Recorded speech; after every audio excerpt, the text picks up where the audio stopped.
பாடலை நம்ம எல்லாரும் சேர்ந்து பாடலாம். தெரிந்தவங்க என்னோடு சேர்ந்து பாடுங்க. By His word I have no fear in me. By His word I have no fear in me. By His word death cannot swallow me. By His word I have prosperity.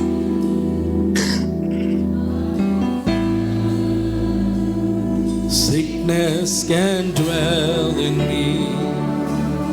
By His word I walk in victory. By His word I've been set free. By His word I have no fear in me. By His word death cannot swallow me. By His word I have prosperity. By His word sickness can dwell in me. By His word I walk in victory. By His word I've been set free. அவர் வார்த்தையால் பாடுவோம். அவர் வார்த்தையால் பயம் இல்லை என்னிலே.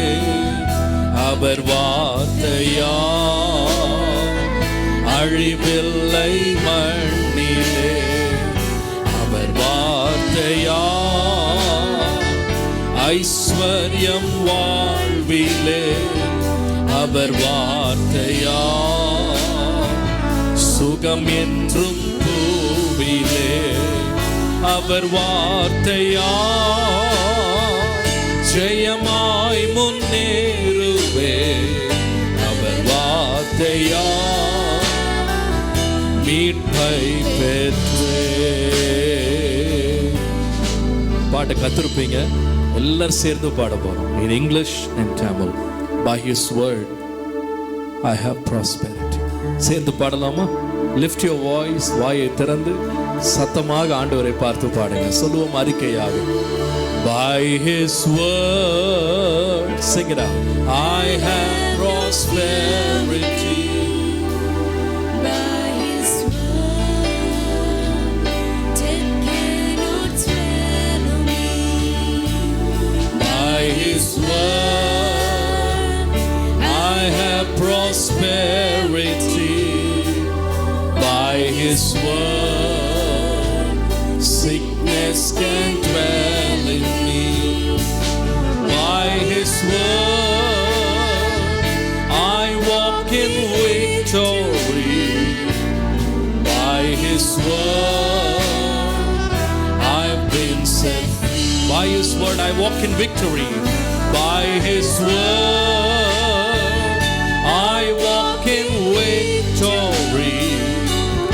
By His word I've been set free.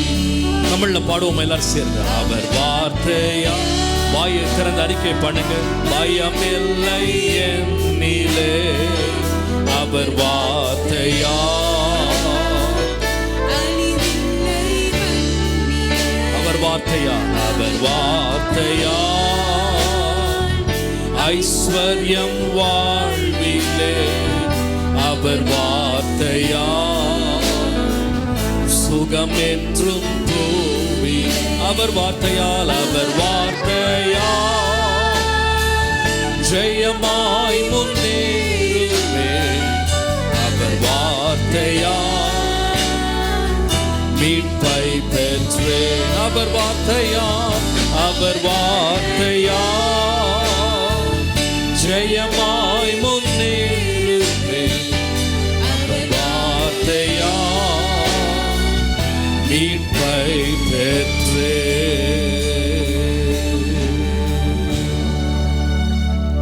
இந்த உலகத்தில் உள்ள எத்தனையோ கோடிக்கணக்கான புஸ்தகங்கள்ல கர்த்தருடைய ஆவியானவரால் ஏவப்பட்டு எழுதப்பட்ட ஒரே புஸ்தகம் உண்டானா அது நம்முடைய கைகளில் இருக்க பரிசுத்த வேதாகமம். இந்த பரிசுத்த வேதாகமத்தை மொழிபெயர்த்த நிறைய பேர் வாளினால் வெட்டப்பட்டிருக்கிறாங்க. அவங்க உயிரை கொடுத்து ஜீவனை கொடுத்து ரத்தம் சிந்தி இந்த வேதத்தை பாதுகாத்திருக்கிறாங்க. ஏனென்று சொன்னால் இந்த வேதம் எவ்வளவு வல்லமை உள்ளது, எவ்வளவு அதிகாரம் உள்ளது, எவ்வளவு பெரியது, எவ்வளவு சிறந்தது அப்படின்றத அவங்க அறிந்திருந்தாங்க. தங்கள் ஜீவனை கொடுத்து இதை பாதுகாத்தாங்க. இந்த வார்த்தை நமக்கு ஜீவனை கொடுக்கிறது. இந்த வார்த்தை நம்மை பரலோகத்தில் கொண்டு போய் சேர்க்கிறது. இந்த வார்த்தை நமக்கு வாழ்வளிக்கிறது. இந்த வார்த்தை நமக்கு ஆறுதல் கொடுக்கிறது. இந்த வார்த்தை ஒவ்வொரு மனுஷனுடைய வாழ்க்கையுடைய எல்லா கேள்விகளுக்கும் பதிலை கொடுக்கிறது. வேண்டிய நேரத்தில் ஆலோசனை கொடுக்கிறது. நம்மை கட்டி எழுப்புகிறது. நம்முடைய வாழ்க்கையை சுத்திகரிக்கிறது. எல்லா நன்மையும் இந்த வார்த்தை தருகிறது. வேதத்தை வாசித்து பார்த்த பொழுது இந்த கர்த்தருடைய வார்த்தையை வேத வசனம் அநேக உருவகங்களால் சித்தரிக்கிறது. இந்த வார்த்தை எப்படிப்பட்டது அப்படின்னு நம்ம விளங்கி கொள்ளும்படியாக நான் ஒரு 7 காரியங்களை மாத்திரம் எடுத்தேன். ஜஸ்ட் as an introduction, நீங்கள் அறிந்து கொள்ளும்படியாக 7 ways the Bible explains the word of God. ஆண்டவருடைய வார்த்தை எப்படிப்பட்டது? 7 things. Number 1, கர்த்தருடைய வார்த்தையை வேத புஸ்தகம் முதலாவதாக ஒரு விதை, ஒரு சீட் என்று அது நமக்கு விளக்குகிறது. ஒரு சீட், ஒரு விதையாக அது தன்னை விளக்கி காட்டுகிறது. வேதம் சொல்லுகிறது, விதைக்கிறவன் விதைக்க புறப்பட்டான். அந்த விதை என்னன்னு சொன்னா தேவனுடைய வார்த்தை என்று சொல்லுகிறது. அர்த்தம் என்ன தெரியுமா? It is full of life. அது ஜீவன் உள்ளது. அது இன்றைக்கு பார்ப்பதற்கு ரொம்ப சின்னதாக தெரிந்தாலும், அற்பமாக தெரிந்தாலும், அது விதைக்கப்பட்டால் அது ஒரு நாள் என்ன செய்யும்னா முளைத்து ஒரு மரமாக எழும்பி வரும். அதிலிருந்து கனிகள் வெளியே வரும். அதனால நன்மைகள் உண்டாகும். அது ஒரு பலன் கொடுக்கிற ஒரு காரியம். இன்றைக்கு உன்னுடைய வேத வசனம், இன்னைக்கு 2 வசனம் சண்டே ஸ்கூலில் மனப்பாடம் பண்ண சொன்னாங்கன்னா உனக்கு கஷ்டமாக இருக்கும் உனக்கு. ஆனால் அந்த வசனம் ஒரு நாள் உன்னோடு பேசும். அந்த வசனம் உன்னை கட்டி எழுப்பும். அந்த வசனம் உனக்கு ஆறுதல் கொடுக்கும். அந்த வார்த்தை ஒரு நாள் உன் வாழ்க்கையில் உன்னுடைய ஜீவனை உனக்கு காப்பாற்றி கொடுக்கும். அவ்வளோ வல்லமை உள்ளது. அற்பமான காரியமாய் தெரிந்தால், அதனால வேதம் சொல்லுகிறது, உன் ஆகாரத்தை தண்ணீரிலே போடு, அதனுடைய பலனை நீ நீண்ட நாள் கழித்து என்ன பண்ணுவாய்? கண்டுபிடிப்பாய். ஆண்டவருடைய வார்த்தை என்பது ஒரு விதை. First it's a seed. ரெண்டாவது, இந்த ஆண்டவருடைய வார்த்தை எதோடு ஒப்பிடப்பட்டிருக்குன்னு சொன்னால், number 2, the word of God is solid food. அது நமக்கு பலமுள்ள ஆகாரம் என்று வேதம் சொல்லுகிறது. இயேசு சொன்னார், மனுஷன் அப்பத்தினால் மாத்திரமல்ல, சாப்பாட்டினால மாத்திரம் இல்லை, கடவுளுடைய வாயிலிருந்து புறப்படுகிற, தேவனுடைய வாயிலிருந்து புறப்படுகிற ஒவ்வொரு வார்த்தையினால் என்ன செய்வான்? அவன் பிழைப்பான் என்று வாசிக்கிறது. நம்ம லூக்கா 4:4 நம்ம வாசிக்கிறோம். மூன்றாவது, நம்முடைய ஆத்துமாவுக்கான ஆகாரம் மாத்திரம் இல்லை, கர்த்தருடைய வார்த்தை எதற்கு ஒப்பிடப்பட்டிருக்குன்னு சொன்னால், number 3, the word of God is like a sword. வேதம் அதை ஆவியின் பட்டயம் என்று சொல்லுகிறது. எபேசியர் நீங்கள் 6ஆம் அதிகாரம் 17ஆம் வசனம் வாசிக்கும் போது ஆவியின் பட்டயத்தை எடுத்துக்கொள்ளுங்கள் என்று சொல்லுது. It is an offensive weapon. நமக்கு விரோதமாய் வரும் சோதனைகள், பிசாசானவனுடைய சூழ்ச்சிகள், இதற்கு எதிர்த்து நிற்க, சோதனைகளை எதிர்த்து நிற்க பயன்படும் ஒரு பட்டயமாக வேதம் அதை சித்தரிக்கிறது. 4வதாக, ஆண்டவருடைய வார்த்தை எப்படிப்பட்டது என்று பார்க்கணும்னா, எபிரேயர் 4ஆம் அதிகாரம் 12ஆம் வசனத்தை வாசிக்கும் போது, தேவனுடைய வார்த்தையானது ஜீவனும் வல்லமை உள்ளதாயும் இருபுறமும் கருக்குள்ள எந்த பட்டயத்திலும் கருக்கானதாயும் ஆத்துமாவையும் ஆவியையும் கணுக்களையும் ஊனையும் பிரிக்கத்தக்கதாக உருவ குத்துகிறதாயும் இருதயத்தின் நினைவுகளையும் யோசனைகளையும் வகையறுக்கிறதாயும் இருக்கிறது என்று சொல்லுகிறது. அது இன்னொரு சொன்னா, ஆண்டுடைய வார்த்தை என்னன்னு சொன்னா, எந்த மனிதனும் உட்பிரவேசித்து அறியக்கூடாத நம்முடைய உள்ளான இருதயத்தின் நிலையை அழகாக படம் பிடித்து சித்தரிக்கக்கூடிய வல்லமை எது இருக்குன்னா கர்த்தருடைய வார்த்தைக்கு தான் இருக்கு. I call this, the word of God is compared to a scanner. கர்த்தருடைய வார்த்தை உள்ள இருக்கிற எந்த கண்களும் பார்க்காத ஒரு உள்ளான நிலையை வெளியே கொண்டு காண்பித்து பிரதிபலிக்கக்கூடிய ஒரு ஸ்கேனர் போன்றது. நீங்கள் இன்னும் தொடர்ந்து வாசிப்பீங்களா? யாக்கோபு 1:23 இதை ஒரு கண்ணாடியை போல பார்க்குறோம். ஒரு மனுஷனுடைய உள்ளான நிலையில் என்ன நிலை இருக்குது அப்படின்றத வெளியே கொண்டு வந்து அவனுக்கு காமிக்கிறதுக்கு பயன்படுறது என்னன்னு சொன்னால் காட்ஸ் வேர்ட். ஒரு மனுஷன் நமக்கு எதை வச்சு பேசுவான், எதை வச்சு நம்மளை கமெண்ட் பண்ணுவான் அப்படின்னு சொன்னால் நம்முடைய முகத்தை பார்த்து பேசுகிறான், நம்முடைய செய்கைகளை பார்த்து பேசுகிறான். எது கவுன்சிலிங் கொடுப்பாங்கன்னா நம்முடைய தோற்றத்துக்கு தான் என்ன பண்ணுவாங்க, கவுன்சிலிங் கொடுப்பாங்க. ஆனால் ஆண்டவருடைய வார்த்தை எவ்வளோ ஆழமானதுன்னு சொன்னால் நம்முடைய இருதயத்தின் நிலை என்னன்னு அறிஞ்சு நம்முடைய உள்ளான நிலைக்கு நமக்கு ஆலோசனை கொடுக்கக்கூடிய வல்லமை எதுக்கு இருக்குன்னு சொன்னால் ஆண்டவருடைய வார்த்தைக்கு இருக்குது அப்படின்றத நீங்கள் மறந்துடாதீங்க.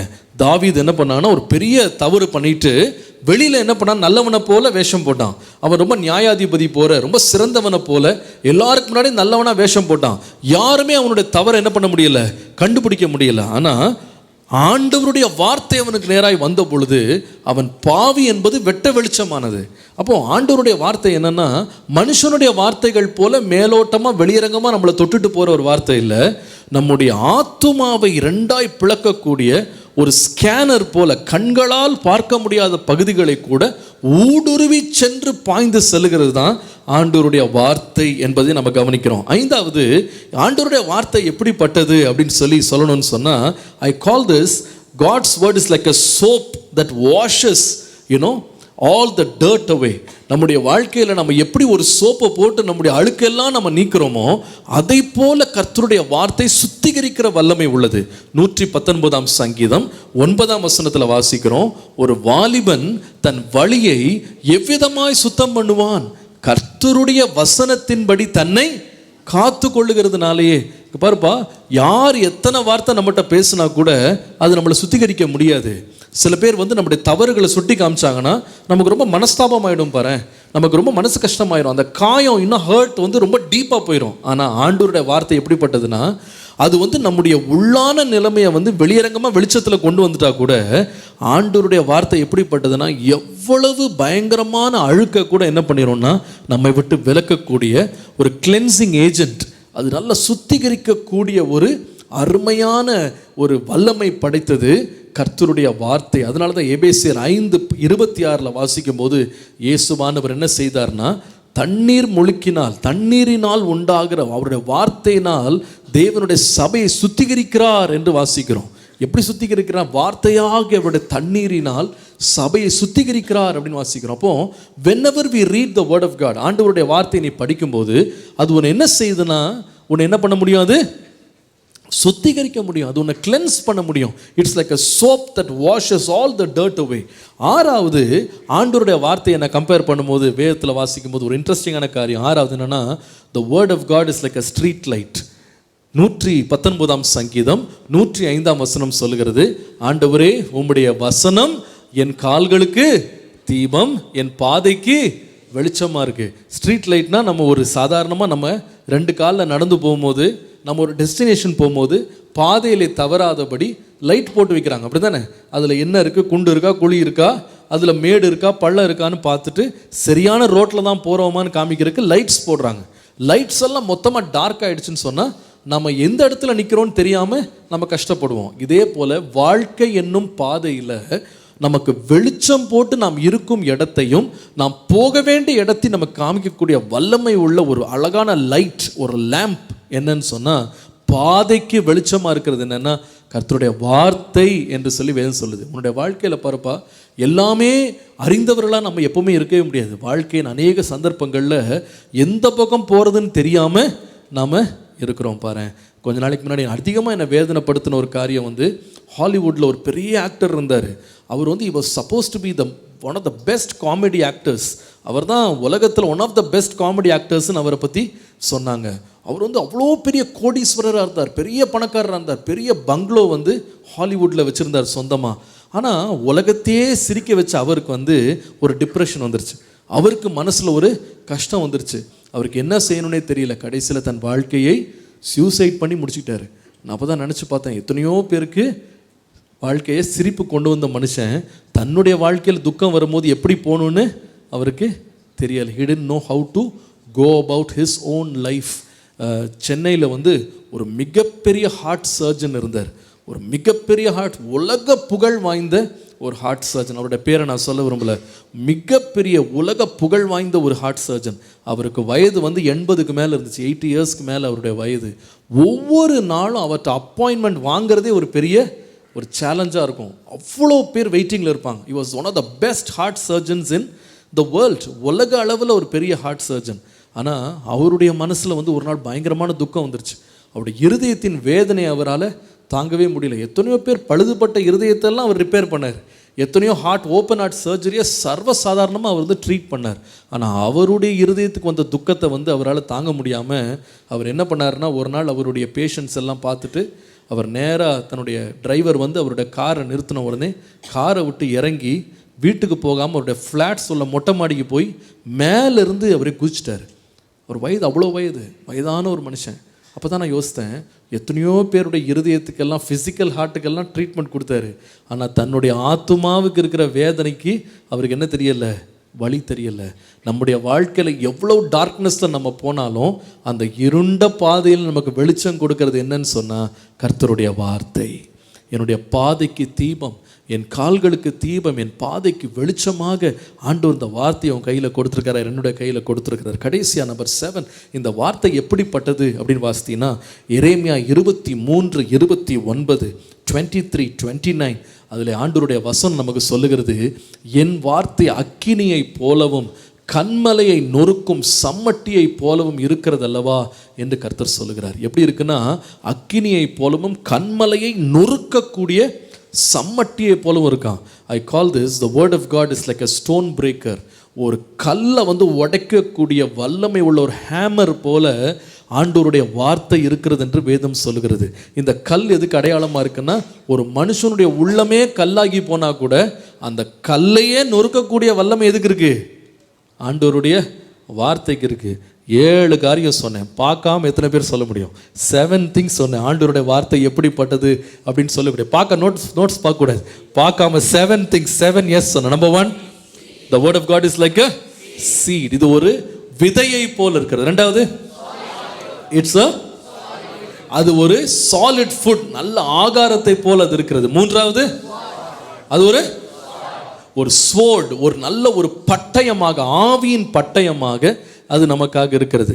நாலாவது, இட் இஸ் அ ஸ்கேனர். நம்முடைய உள்ளான நிலைமை, நம்முடைய இருதயத்தின் நிலைமையை வெளியே கொண்டு வந்து படம் போட்டு காட்டக்கூடிய ஒரு நல்ல ஸ்கேனராக ஆண்டவருடைய வார்த்தை இருக்கு. நம்பர் 5, ஆண்டவருடைய வார்த்தை நம்முடைய அழுக்கையெல்லாம் சுத்திகரிக்கிற ஒரு சோப்பை போல என்ன பண்ணுது, நம்மளை சுத்திகரிக்கிற ஒரு கிளென்சிங் ஏஜென்ட்டா இருக்கு. நம்பர் 6, ஆண்டவருடைய வார்த்தை ஒரு பாதைக்கு வெளிச்சம் காட்டுகிற ஒரு ஸ்ட்ரீட் லேம்ப் போல இருக்கு. நம்முடைய பாதையெல்லாம் இருண்டு போகாதபடி வெளிச்சமா இருக்கிறது. 7வது, ஆண்டவருடைய வார்த்தை கடைசி எப்படி இருக்கு?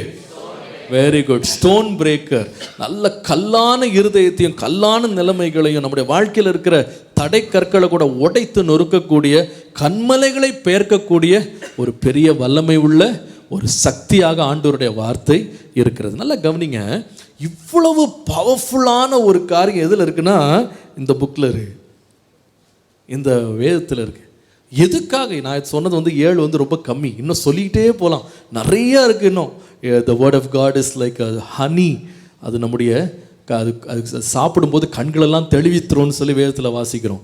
It is precious than gold. இன்னும் லிஸ்ட்டு போயிட்டே இருக்கும், டைம் இல்லைன்னு சொல்லி நான் 7 நிறுத்திட்டேன். But there is so much to say about the word of God. ஆண்டவருடைய வார்த்தையை பற்றி எத்தனையோ வார்த்தை சொல்லலாம். ஆனால் இவ்வளவையும் ஆண்டவர் நமக்கு வந்து என்ன பண்ணியிருக்கிறாருன்னா, இந்த பைபிளில் வந்து நமக்கு வச்சிருக்கிறார். ஆண்டவருடைய வார்த்தையில் மொத்தத்தையும் நமக்கு அடக்கி வச்சிருக்கிறார். ஆனால் இந்த ஸ்வோர்டாக இருக்கலாம், இது வந்து ஒரு ஸ்டோன் பிரேக்கராக இருக்கலாம், அல்லது உங்களுக்கு ஒரு ஸ்கேனராக இருக்கலாம், அது ஒரு சோப்பு போல் இருக்கலாம், அது வந்து ஒரு ஸ்ட்ரீட் லேம்ப் போல் நம்ம அதை பார்க்கலாம். எதுவாக இருந்தாலும் இதை எல்லாத்தையும் நாம் வந்து இதோட பிளெஸ்ஸிங்ஸ், இந்த வேத வசனத்தில் இருக்க பிளெஸ்ஸிங்ஸை நம்ம அனுபவிக்க வேண்டுமானா எப்படி அனுபவிப்பது? How to get the best out of God's word? ஆண்டவருடைய வார்த்தையின் ஆசீர்வாதங்களை நான் எவ்விதமாய் பெற்றுக்கொள்வது? So that is the question I want to ask today. அதனால தான் இந்த ஸ்லைடில் நான் போட்டேன், how to draw blessings from the Holy Bible. ஆண்டவருடைய வசனம், வேத வசனத்திலிருந்து அதில் ஆண்டவர் உள்ளடக்கி வச்சிருக்கிற அத்தனை ஆசீர்வாதங்களையும் நம்முடைய வாழ்க்கையில் அனுபவமாக, சும்மா அறிவில் இல்லை, அனுபவமாக மாற்றுவதற்கு என்ன வழி? என்ன வழி? I want you to write this down. I want you to write this down. God's provision doesn't work without our participation. ஆண்டவருடைய வேத வசனத்தில் ஆண்டவர் வைத்திருக்கிற எல்லா பொக்கிஷங்களும் எப்போ நம்ம வாழ்க்கையில் அது நடைமுறையாக வெளிப்படையாக வரும் அப்படின்னு சொன்னால், நாம் அதோடு பார்ட்டிசிபேட் பண்ணும்போது தான், நாம் அதோடு இணையும் போது தான். அதோடு இணையாமல் போவோமானா அந்த வேத வசனத்தின் ஆசீர்வாதங்களை நாம் பெற்றுக்கொள்ளவே முடியாது. கவனிங்க, combination brings completion to the cause. எந்த ஒரு காஸாக இருக்கலாம், எந்த ஒரு எனர்ஜியாக இருக்கலாம், எந்த ஒரு பிளெஸ்ஸிங்காக இருக்கலாம், எந்த ஒரு பொட்டென்ஷியலாக இருக்கலாம், அந்த பொட்டென்ஷியல் அது நல்ல ஒரு அவுட்புட்டை கொண்டு வரணும்னா you need to combine with something. Connection, combination இருந்தால் தான், அது ஒரு இணைப்பு, ஒரு கலப்பு இருந்தால் தான் அதுலேருந்து என்ன வரும்னா எனர்ஜி வெளியே வரும், அதுலேருந்து தான் அவுட்புட் வெளியே வரும், அதுலேருந்து தான் காரியங்கள் நன்மையாக வெளியே வரும். சரி, கொஞ்சம் லைவ் எக்ஸாம்பிள்ஸ் நமக்கெல்லாம் புரிகிற மாதிரி சொன்னேன்னா I think you will better understand. நான் ரொம்ப ஹைஃபை டேர்ம்ஸில் பேசினா உங்களுக்கு புரியாது. Let me bring it out to நமக்கு ஸ்ட்ரீட் லாங்குவேஜில் நம்ம எவ்ரிடே நம்ம பார்க்குற காரியங்களில் நான் இதை சம்மந்தப்படுத்தி காட்டும் போது I hope you will understand. இது எப்படி இருக்குன்னு சொன்னால், எத்தனை பேர் நினைக்கிறீங்க electricity is very very powerful? பவர்ஃபுல்லாக இல்லையா? எலக்ட்ரிசிட்டி பவர்ஃபுல்ன்றவங்க நம்புறவங்கள கை தூக்கம் பார்ப்போம். சில பேர் நம்பலை போல இருக்கு. ஒரு வயர் எடுத்து கையில் வச்சு ஆன் பண்ணி விட்டா எவ்வளோ பவர்ஃபுல்ன்றதை உடனே கண்டுபிடிச்சிடலாம். டெஸ்ட் பண்ணி பார்க்கலாமாப்பா? சரி, கை தூக்காதவங்களுக்கு எல்லாம் டெஸ்ட் பண்ணலாம். இப்போ எத்தனை பேர் சொல்கிறீங்க எலக்ட்ரிசிட்டி பவர்ஃபுல்? அட்லீஸ்ட் ஒரு முறையாவது லைஃப்பில் ஷாக் வாங்கணும், கை தூக்கும் பார்ப்போம். நிறைய பேர் ரொம்ப பாடுபட்டிருக்கீங்க போல. சரி, it's a very powerful thing. ஆனால் இவ்வளோ பவர்ஃபுல்லான எலக்ட்ரிசிட்டியை நம்ம எப்படி அனுபவிக்க முடியும்? அதோட நன்மை எப்படி அனுபவிக்க முடியும் சொல்லுங்க? Only when an appliances is connected. நீங்கள் கனெக்ட் ஆகக்கூடாது, போய் நீங்கள் கையை விட்டீங்கன்னா உங்களுக்கு போயிடும். பட் அதுக்குன்னு ஒரு அப்ளையன்ஸ் இருக்குது, ஒரு ஹீட்டர் இருக்குது, ஒரு அயன் பாக்ஸ் இருக்குது, ஒரு லைட் இருக்குது, ஒரு ஃபேன் இருக்குது. இதை கொண்டு போய் அந்த எலக்ட்ரிக்கல் அப்ளையன்ஸோட கம்பைன் பண்ணிங்கன்னா, மை காட், எவ்வளோ அழகான அவுட்புட் அதுலேருந்து வெளியே வருது. அதனால் எவ்வளோ நன்மை நமக்கு கிடைக்குது. இப்போ இந்த ரூமில் வேலை செய்கிற எல்லாமே, including the sound, the light, the cameras, the air conditioning, எல்லாமே கனெக்டடாக இருக்கிறதுனால தான் என்ன பண்ணுது? ஒர்க் ஆகுது. சும்மா எலக்ட்ரிசிட்டி ஒயர் 2 தொங்க விட்டாப்புல ஒன்றுமே நடக்காது. அந்த ஒயரோட என்ன செய்யணும்? அந்த கனெக்ஷனோட, கேபிளோட அப்ளையன்ஸஸை கனெக்ட் பண்ணால் தான் அதுலேருந்து ஒரு அவுட்புட் வருது. உதாரணமாக ஒரு மொபைல் ஃபோன் இருக்குது. அந்த மொபைல் ஃபோனுடைய பெஸ்ட்டை நம்ம அனுபவிக்கணும்னா எப்போ அனுபவிக்க முடியும்? அதுக்குள்ளே என்ன போடணும்? இல்லைப்பா, அதுக்குள்ளே என்ன போடணும்? இல்லை, பேட்டரியோடு தான் வரும் அது. நீ ஒன்றும் புதுசாக போட வேணாம். அதுக்குள்ளே என்ன போடணும்? வெரி குட், சிம் கார்டு போடணும். அதான் நீ ஒன்று வாங்கி போடணும். கரெக்டாக, பேட்டரி அதோடு தான் வரும், மொபைல் எல்லாமே வந்துடும். ஆனால் அதில் சிம் கார்டை மட்டும் நீ போடலன்னு வச்சுக்கேன், அப்புறமா நீ சும்மா பந்தா பண்ணிட்டு சும்மா சுற்றிட்டு இருக்க, யாரும் உங்கள்கிட்ட பேசவும் மாட்டாங்க, நீ யார்ட்டையும் பேசவும் முடியாது. சும்மா பேசுகிற மாதிரி நீ ஒரு செய்ய காட்டிட்டு அப்படி சுற்றி வரலாமே தவிர nobody can get connected with you. ஒரு இன்டர்நெட் கனெக்ஷன் உனக்கு வராது, எதுவுமே. But you need to get that fixed. அந்த மொபைலோட ஒரு சிம்மை நீ கனெக்ட் பண்ணினா then you can get the full output of the mobile. அல்லது மொபைலுக்கு பிரயோஜனமே இல்லாமல் போயிடும். ஒரு பெரிய இன்ஜின் இருக்குது, ஒரு கார் இருக்குது, சூப்பரான கார். அந்த காரில் மாத்திரம் நீ பெட்ரோலோ டீசலோ ஊற்றலன்னு வச்சுக்கேன், அந்த கார் 1 இன்ச் கூட என்ன பண்ணாது? நகராது. கரெக்டா? சில ஆட்டோலாம் பார்த்துருக்கீங்களா? ஆட்டோ சூப்பராக இருக்கும் பார்க்குறதுக்கு, ஆனால் பின்னாடி ஒருத்தன் கால் வச்சு தள்ளிட்டே வருவான், பார்த்துருக்கீங்களா? ஏன்னு சொன்னால் அதில் என்ன இருக்கும்? காலி பெட்ரோலு காலியாக இருக்கும். இன்ஜின்லாம் இருக்கும், ஆள்லாம் உட்கார முடியும். ஆனால் அதுக்குள்ளே கம்பைன் பண்ண வேண்டிய அந்த இன்ஜினை நீ ஊற்றலைன்னு சொன்னால், சாரி, ஆயிலை நீ ஃபியூவலில் ஊற்றலைன்னு சொன்னால் அந்த இன்ஜின் என்ன செய்யாது? ஃபங்க்ஷன் பண்ணாது. இதை போல் நான் நிறைய காரியங்களை கொண்டு வருவேன். இதே போல தான் கர்த்தருடைய வார்த்தை வல்லமை உள்ளது தான்.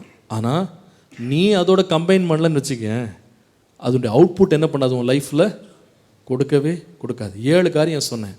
முதலாவது சொன்னேன், God's word is like a seed. அது ஒரு விதை. அந்த விதையை நீ விதைக்கிற வரைக்கும் எந்த ஹார்வெஸ்ட்டுமே வராது.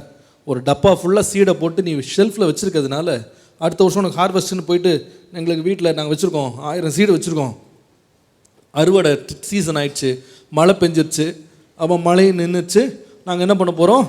மூட்டை மூட்டையாக நெல் அறுக்க போகிறோன்னு வந்தீங்கன்னா வருமாப்பா? வராது. நீ எவ்வளோ பெரிய கோடீஸ்வரனாகி மூட்டை மூட்டையாக நீங்கள் வந்து சீடை வச்சுருந்தா கூட unless and until you sow it, அது நீ விதைக்கிற வரைக்கும் உனக்கு என்ன கிடைக்காது? அறுவடை வராது. சரி, நான் சொன்னேன் God's word is like solid food. நல்ல சாப்பாடு. அந்த சாப்பாடை நீ கன்சியூம் பண்ணுற வரைக்கும் அதனால் ஏதாவது நன்மை உண்டாகுமா? சாப்பாடை வச்சுட்டு அதை பார்த்துக்கிட்டே இருக்கிறதுனால அப்படியே உள்ள எனர்ஜி உள்ளே போகுமாப்பா? சில பேர்லாம் பார்த்தா அப்படி தான் இருக்கீங்க போல இருக்கு. என்ன பார்த்துட்டே எனர்ஜி உள்ளே போகாது. அந்த சாப்பாடை சுற்றி ரவுண்ட் அடிச்சு சுற்றி வர, அதனால் அதுக்கு உனக்கு ஏதாவது நன்மை கிடைக்குமா? கிடைக்காது. அந்த சாப்பாட்டுக்காக எல்லா டைரக்ஷன் நின்று ப்ரேயர் பண்ணுற, அதனால் ஏதாவது கிடைக்குமா? கிடைக்காது. அந்த சாப்பாடு என்னைக்கு எடுத்து நீனு வாய்க்குள்ளே போய் அதை நீ வந்து சாப்பிட்றியோ, இப்போ தண்ணி குடிக்கிற மாதிரினா அது மாதிரி unless it gets in tight. நான் பாரு இவ்வளோ தண்ணியை பார்த்துக்கிட்டே இருக்கேன், தொண்டை காஞ்சிக்கிட்டே இருக்கு. ஏதாவது டிஃப்ரென்ஸ் கிடைக்குதா? பாரு, ஒரு ஆள் எடுத்து கொடுத்து அதை குடித்த உடனே என்ன ஆகுது தொண்டைக்கு? ஏம்மா அப்படி பார்க்குறீங்க? எனக்கு கூட கொடுத்தா பரவாயில்லன்னு யோசிக்கிறீங்களா? சரி. அப்போது நீ ப்ரீச்சர் ஆகும்போது இது மாதிரிலாம் எடுத்து கொடுப்பாங்க, என்ன பயப்படாத. சரி, அப்போது நீ என்னைக்கு அதை கன்சியூம் பண்ணுறியோ உனக்கு என்ன ஆகும்? ஒரு எஃபெக்ட், ஒரு டிஃப்ரென்ஸ், ஒரு எனர்ஜி உனக்குள்ளே வரும். ஸ்வோர்டு இருக்குது அல்லது ஒரு கன் இருக்குது. அந்த கன்னோட நீ ஒரு புல்லட்டை சேர்க்கலன்னு வச்சுக்க, அந்த கன் என்ன ஆகும்? ஏதாவது ப்ரோஜனம் இருக்கா? என்கிட்டயும் AK-47 இருக்குன்னு சொல்லி குண்டே இல்லை, எப்படி இருக்கும் சொல்லு பார்ப்போம். என்கிட்டயும் வந்து வில்லு இருக்குன்னு சொல்லிட்டு வில்லை மட்டும் தூக்கிட்டு ஒருத்தன் ஓடுவானா? அதோடு சேர்த்து என்ன எடுத்துகிட்டு போனோம்? அம்பு. அதை வந்து கம்பைன் பண்ணாதான் you will be able to win. அல்லது ஒருத்தன் வந்து ஸ்வோர்டை வந்து பாக்கெட்லேயே வச்சுக்கிட்டு என்கிட்ட ஸ்வோர்டு இருக்குது தெரியுமா, என்கிட்ட ஸ்வோர்டு இருக்குது தெரியுமான்னு ஒருத்தனை மேட்டிக்கிட்டே இருந்தால் ஒரு பிரயோஜனம் இருக்கா? Unless you take it swing it. அதை நீ வந்து யூஸ் பண்ணுற வரைக்கும் it will never give out it's effort. 4வது சொன்னேன் ஸ்கேனர். ஒரு ஸ்கேனரை மட்டும் ஆன் பண்ணிட்டு சும்மா பெட்டை உள்ளே இழுத்து வெளியே தள்ளினா என்ன வரும்? அதில் ஏதாவது வருமா? ஒன்றும் வராது. அது கீழே ஒரு ஆளை என்ன பண்ணணும்? படுக்க வச்சு உள்ளே அனுப்பி வெளியே இழுத்தினா அந்த ஆள்கிட்ட என்னென்ன கோளாறு இருக்குன்றது வெளியே தெரிஞ்சிடும். So you need to combine it. அதை வந்து நீ வந்து உன் லைஃப்பில் வந்து உன்னுடைய காம்பினேஷனை கொடுக்கும்போது தான். சோப்பு இருக்குது, சோப்பை மட்டும் வச்சுட்டு தண்ணியை மட்டும் ஊற்றிக்கிட்டே இருந்தா, எங்கள் பாத்ரூமில் 10 சோப்பு இருக்குது, டிசைனாக வச்சுருக்கோம். அது அப்படியே வந்து என்ன பண்ணும்? ஆட்டோமேட்டிக்காக வாஷ் பண்ணுமா? பண்ணாது. அப்படி தானே? வாஷ் பண்ணாதா? பண்ணாது இல்லைப்பா. எடுத்து போட்டு தேய்க்கணுமா தேய்க்கூடாதா? தேய்ச்சா என்ன ஆயிடுவோம்?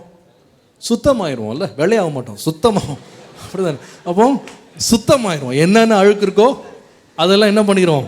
நம்மளை விட்டு போயிடும். அப்போ எப்போ அது எஃபெக்டை க்ரியேட் பண்ணணும்னு சொன்னால் only when you use it.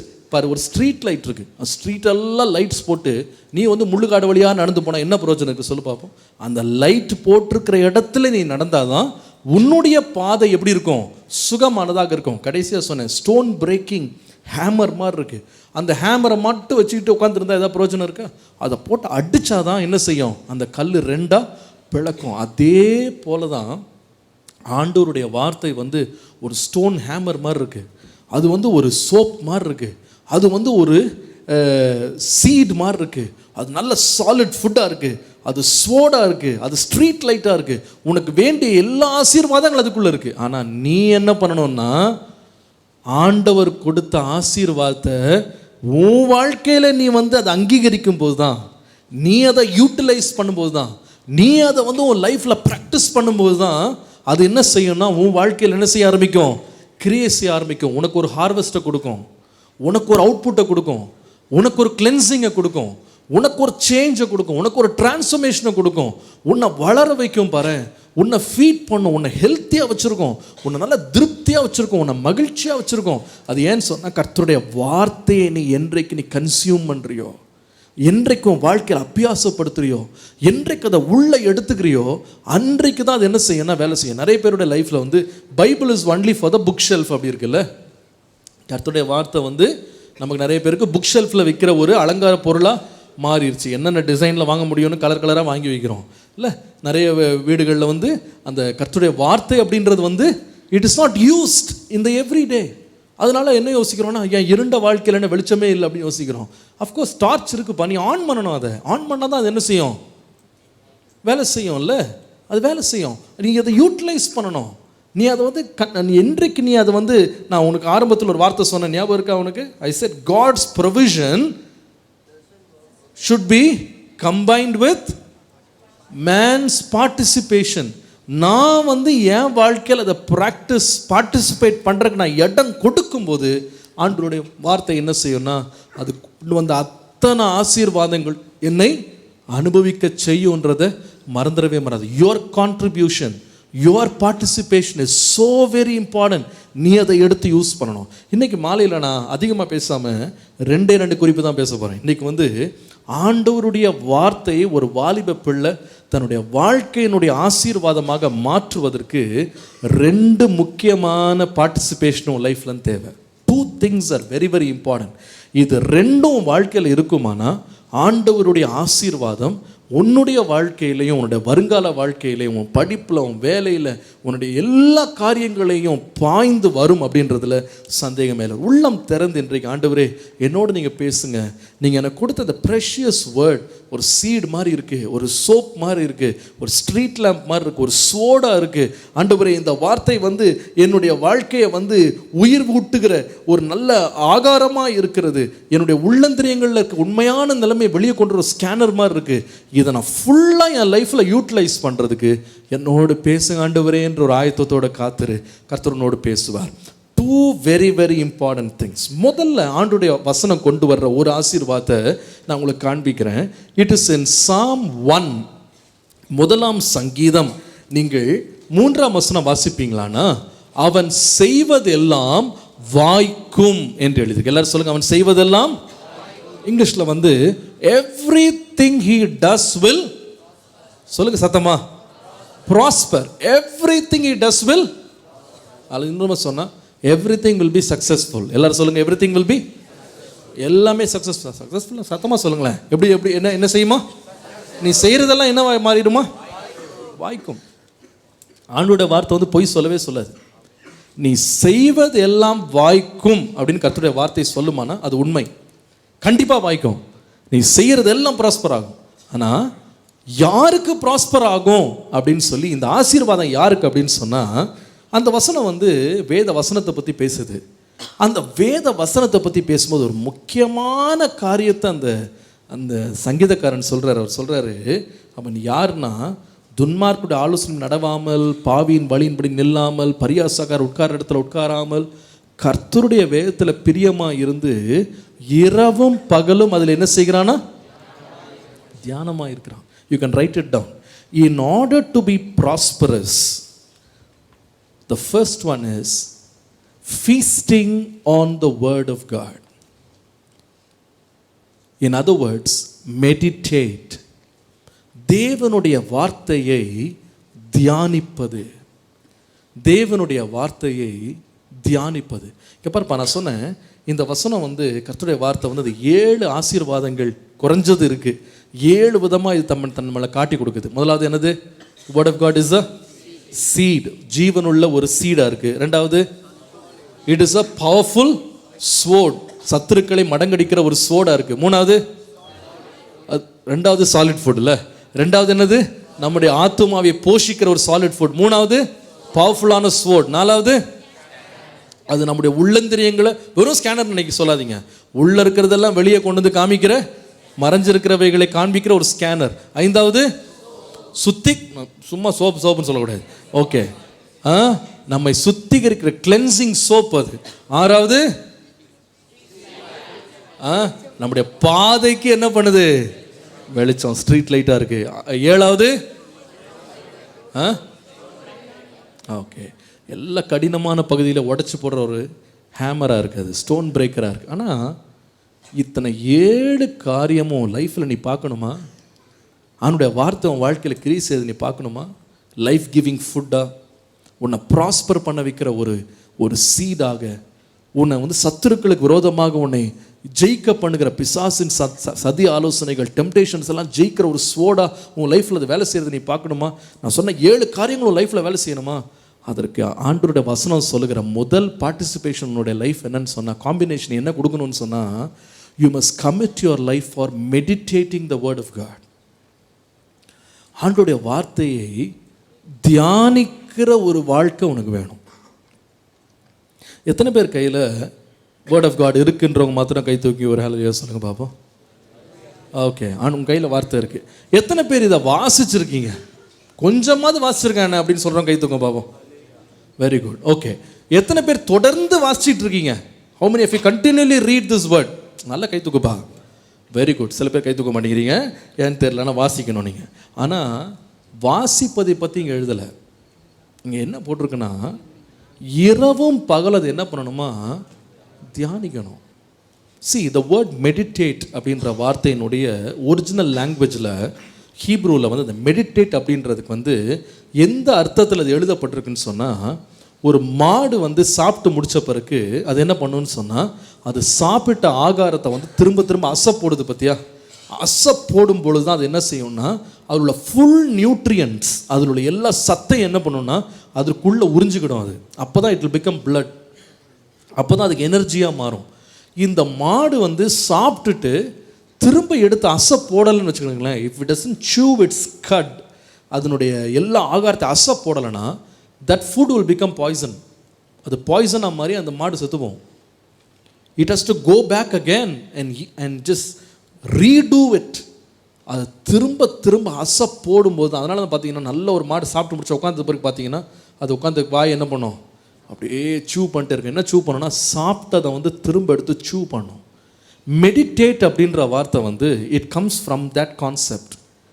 Meditate day and night அப்படின்னா, தினம்தோறும் வாழ்க்கையில் ஒரு continuous process of living with God's word. ஆண்டவருடைய வார்த்தையை சிந்திப்பது, ஆண்டவருடைய வார்த்தையை தியானிப்பது, அது நம்முடைய வாழ்க்கையில் அப்படியே லிங்கர் ஆகி அப்படியே சோக்காகி இருக்கிற ஒரு லெவலில் ஒவ்வொரு வாலிபனும் வருமானால் கர்த்தர் என்ன செய்வாருன்னு சொன்னால், அந்த மெடிடேஷன் வந்து கொண்டு வர்ற ஆசீர்வாதம் என்னென்னா, நீ செய்வதெல்லாம் என்ன செய்யும், வாய்க்கும். அதில் பொய்யே சொல்கிறது ஆண்டுடைய வார்த்தை, யூ வில் ப்ராஸ்பர். கர்த்தருடைய வார்த்தை நீ மெடிடேட் பண்ணினா கண்டிப்பாக அது உனக்கு ப்ராஸ்பரிட்டி கொண்டு வருது. எப்படி இருக்குன்னு சொன்னால், ஒரு மொபைல் ஃபோன் இருக்குது. அந்த மொபைல் ஃபோனை என்ன பண்ணுறீங்கன்னா, அது எவ்வளோ தான் அருமையான மொபைல் ஃபோனாக இருந்தாலும் it has to be charged again and again. கரெக்டாக? அது சார்ஜ் இறங்கணுன்னு என்ன பண்ணுறீங்க, மறக்காமல் சார்ஜு போடுறீங்க. நிறைய பேர் நைட்டில் தண்ணி குடிக்க மறந்தால் கூட பரவாயில்ல, என்ன பண்ணுறோம், மொபைல் ஃபோனை சார்ஜில் போடுறது என்ன பண்ணுறதில்ல, மறக்கிறது இல்லை. சில பேர் பார்த்தீங்கன்னா மொபைல் ஃபோன் மாத்திரம் இல்லை, கூடவே ஒரு பவர் பேங்க்கையும் தூக்கிட்டே வரதை பார்த்துருக்கேன். You understand? ஏன்னா இதில் பாதியில் காலி ஆகிட்டா கூட பவர் பேங்க்கில் சார்ஜ் பண்ணி அதுலேருந்து என்ன பண்ணணும், சார்ஜ் குறையாமல் இருக்கணும்னு ஆசைப்படுறவங்க இருக்கிறாங்க. நான் சொல்லுவேன், இதே போல் கர்த்தருடைய வார்த்தையை வந்து நீ கண்டினியூலாக உன்னோட லைஃப்பில் வந்து அதை வந்து நீ எக்ஸசைஸ் பண்ணும்போது, அதில் லிங்கர் ஆகும்போது, அதில் அப்படியே நிலச்சிருக்கும்போது ஆண்டவர் வந்து உன்னுடைய வாழ்க்கை என்ன பண்ணுவார்னா ப்ராஸ்பர் பண்ண வைப்பார். நான் இன்றைக்கி உண்மையாகவே ரொம்ப சீரியஸாக இன்றைக்கி காலையிலேருந்து I want to understand what is the meaning of meditate. இந்த மெடிடேட்னு எனக்கு கொஞ்சம் புரியுது. நான் மெடிடேட் பண்ணுறேன், நான் அதிகமாக ஆண்டோடைய வார்த்தையை மெடிடேட் பண்ணுறேன். காலையில் எழும்பும் போதே ஒரு மெடிடேஷனோடு தான் நான் எழும்புகிறேன். காலையில் எழும்பி படுக்க போகிற வரைக்கும் I constantly think and meditate and make it run it into my mind. அது ஓடிக்கிட்டே இருக்கும். ட்ராவல் பண்ணும்போது, உட்காரும் போது, எழும்பும்போது, என்னுடைய லைஃப்பில் பெரிய அளவில் வந்து I meditate the word of God. Continual பேசிஸில் நான் பண்ணிக்கிட்டே இருக்கேன்.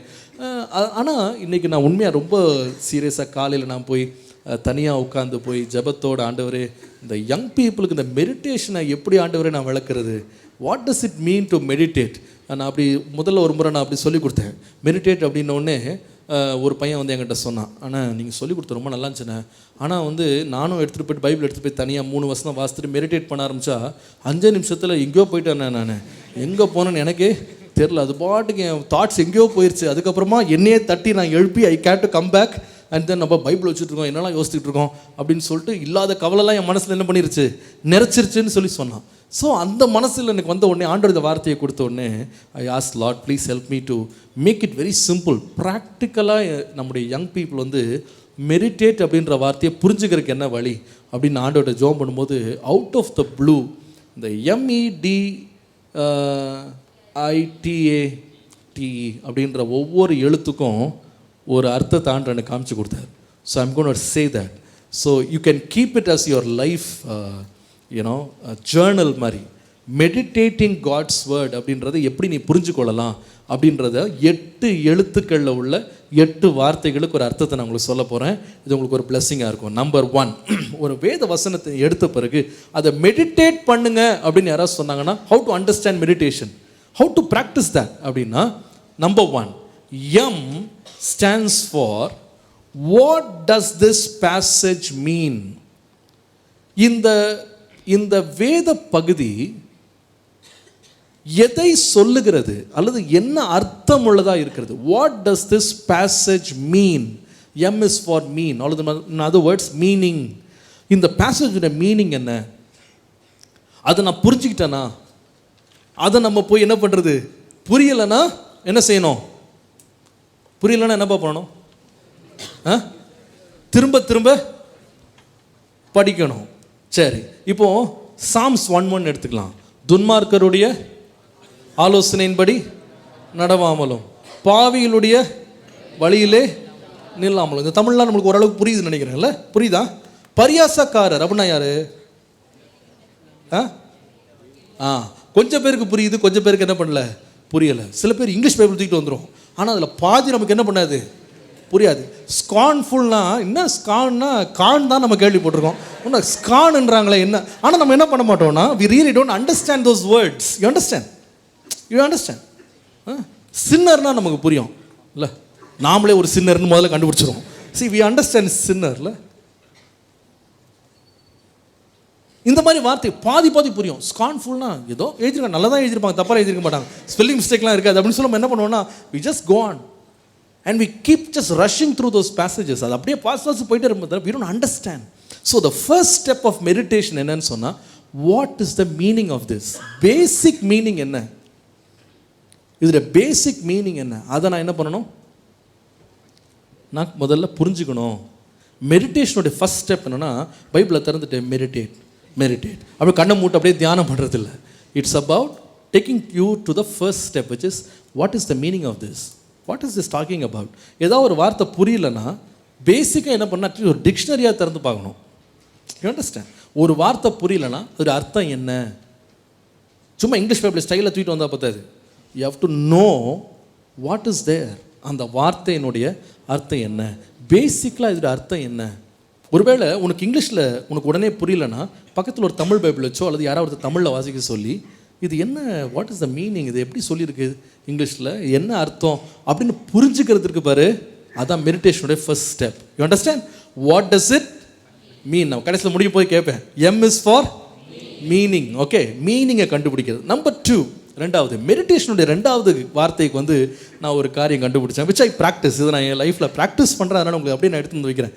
E is for, is there an explanation to this verse in the Bible? Explore other scriptures. உதாரணமா சாம் 1:1 வரும். துன்மார்க்கர், பாவி, பரிகாசக்காரன். சொல்லுங்க, 3 வார்த்தை என்ன இருக்கு? பாவி, பரிகாசக்காரன். 3 இருக்கா? இந்த 3 வார்த்தைக்கும் பைபிளில் வேற எங்கேயாவது இந்த மாதிரி வார்த்தை இருக்கா, அல்லது இதை வந்து கனெக்ட் பண்ணுற மாதிரி எக்ஸ்பிளைன் பண்ணுற மாதிரி சம்பவம் எங்கேயாவது இருக்கா அப்படின்னு யோசிக்கிறது. அதான் மெடிடேஷன். You understand? இப்போ வந்து துன்மார்க்கருடைய ஆலோசனை, பைபிள் எங்கேயாவது யாராவது துன்மார்க்கர் ஆலோசனை பண்ணியிருக்கானா, ஆலோசனை கொடுத்துருக்கானா? யாராவது ஞாபகம் இருக்கா? அவங்களுக்கு சொல்லுங்கள் பார்ப்போம். யாராவது சொல்கிறவங்க யாராவது சொல்லுங்கள் பார்ப்போம். துன்மார்க்கனுடைய ஆலோசனை அப்படின்னா பைபிள் எங்கே இருக்குது? துன்மார்க்கனை கெட்டவன் அப்படின்னு வச்சுக்கலாம். துன்மார்க் கெட்டவன் கொடுத்த ஆலோசனை என்னமா? அப்சலோமுக்கு கிடைச்ச ஆலோசனை. Very nice. வேற யாராவது ஒரு ஆலோசனை? என்னப்பா? என்னது? யூதாஸ் பண்ண ஆலோசனை. Very good. வேற ஏதாவது ஆலோசனை இருக்கா பைபிள்ல? யோபுக்கு அவன் நண்பர்கள் கொடுத்த ஆலோசனை, அவன் வைஃப் கொடுத்த ஆலோசனை. இல்லை, பயங்கரமான ஆளு மாலை அடிக்கடி பேசுகிறோம். ஏவாள் கொடுத்த ஆலோசனை. அம்மா அது சர்ப்பம் கொடுத்த ஆலோசனை. சிம்சோனுக்கு தெலிலா கொடுத்த. பார்த்தீங்களா எத்தனை கண்டுபிடிச்சிங்க? பார்த்தீங்களா? This is how you meditate. இதை எப்படி நான் வந்து எக்ஸ்பிளைன் பண்ணுறது? இது எதோட கனெக்டடாக இருக்குது? How to explore the meaning, the depth of the meaning. அப்புறம் சும்மா துன்மார்க்க ஆலோசனை நடுவாமல், பாவியின் வழியில் இல்லாமல், பரியாசகர் ஒரே போர் அடிக்குதுண்ணே அப்படின்னு நினைக்கவே மாட்டேன் நான். மெடிடேட் மீன்ஸ் அப்பப்போ அந்த ஒரு கமா வரும்போதெல்லாம் நிறுத்தி, இது எங்கேயாவது இருக்கா, இது எங்கேயாவது எழுதியிருக்கா, வேறு ஏதாவது வசனம் இருக்கா, தெரிஞ்ச வசனம் எங்கேயாவது இருக்கா, ஒரு சம்பவம் இருக்கா? So to better understand it. You understand? அது இன்னும் டீப்பாக கொஞ்சம் தேடி, இது கனெக்டடாக ஒரு சம்பவமோ கனெக்டடாக ஒரு வசனத்தையோ தேடி கண்டுபிடிச்சி வாசித்து பாரு, டைம் போகிறதே தெரியாது. அதான் மெடிடேட்டிங் டே அண்ட் நைட்னு சும்மா போடல. If you really start meditating it will go on for hours. அது ஒன்று ரொம்ப ஆழமாக அர்த்தங்களை கொண்டு வரும். So first one is M is for meaning, ரெண்டாவது E is for exploration. Explore the connections, explore the possibilities. Explanation வேற எங்கேயாவது வசனத்தின் மூலமாகவோ சம்பவத்தின் மூலமாகவோ பைபிளில் இருக்கா அப்படின்னு கண்டுபிடிக்கும். நம்பர் 3 டி அப்படின்னு, MEDல டி அப்படின்ற வார்த்தைக்கு நான் கண்டுபிடிச்ச ஒரு காரியம் என்னன்னா, when you read that verse, what does God ask me to do? Do, D for do. இந்த பேசேஜை நான் படிக்கிறேன்னு, ஆண்டவர் என்னை என்ன செய்ய சொல்றாரு, எனக்கு என்ன சொல்றாரு, நான் என்ன செய்யணும், இந்த பேசேஜை படிச்சுட்டு நான் என்ன செய்யணும்? That is the easiest way to start meditating. சில பேர்ல இது நமக்கு இல்லை வேற யாருக்கோ எழுதியிருக்கு அப்படின்ற மாதிரி வேகமாக வாசிச்சிருப்பார். சில பேர் பார்த்தீங்கன்னா ஃபேமிலி ப்ரேயரில் வாசித்து முடிச்சது எனக்கு இல்லை, ரொம்ப பற்றியா உனக்கு தான் எழுதிருக்கு பார். See that's not the way you meditate. அதுக்கு நீ பைபிள் யூஸ் பண்ணக்கூடாது. You have to ask Lord, what do I have to do? இந்த வேர்ஸ்க்கும் எனக்கு சம்மந்தம் இருக்கா? அப்போ நீ என்ன கேட்கலான்னா, துன்மார்க்கோட ஆலோசனை நடவாமல் பாவியின் வழியில் இல்லாமல், நான் இது ஒரே வசனத்தை எக்ஸாம்பிளுக்காக நான் எடுக்கிறேன். பரியாசக்கார உட்கார், இது ஏதாவது நான் செய்யக்கூடாதுன்னு ஆண்டவர் என்கிட்ட பேசுகிறாரா? ஏதாவது டீச் பண்ணுறாரா? நான் இதை கவனிக்காமல் விட்டுருக்கேண்ணா. It's something I must do. You understand? That is the third step. What should I do? What does God want me to do? I meditate. Number 4, where do I stand right now? Where am I right now? ஆண்டவர் என்கிட்ட பேசுறாரு.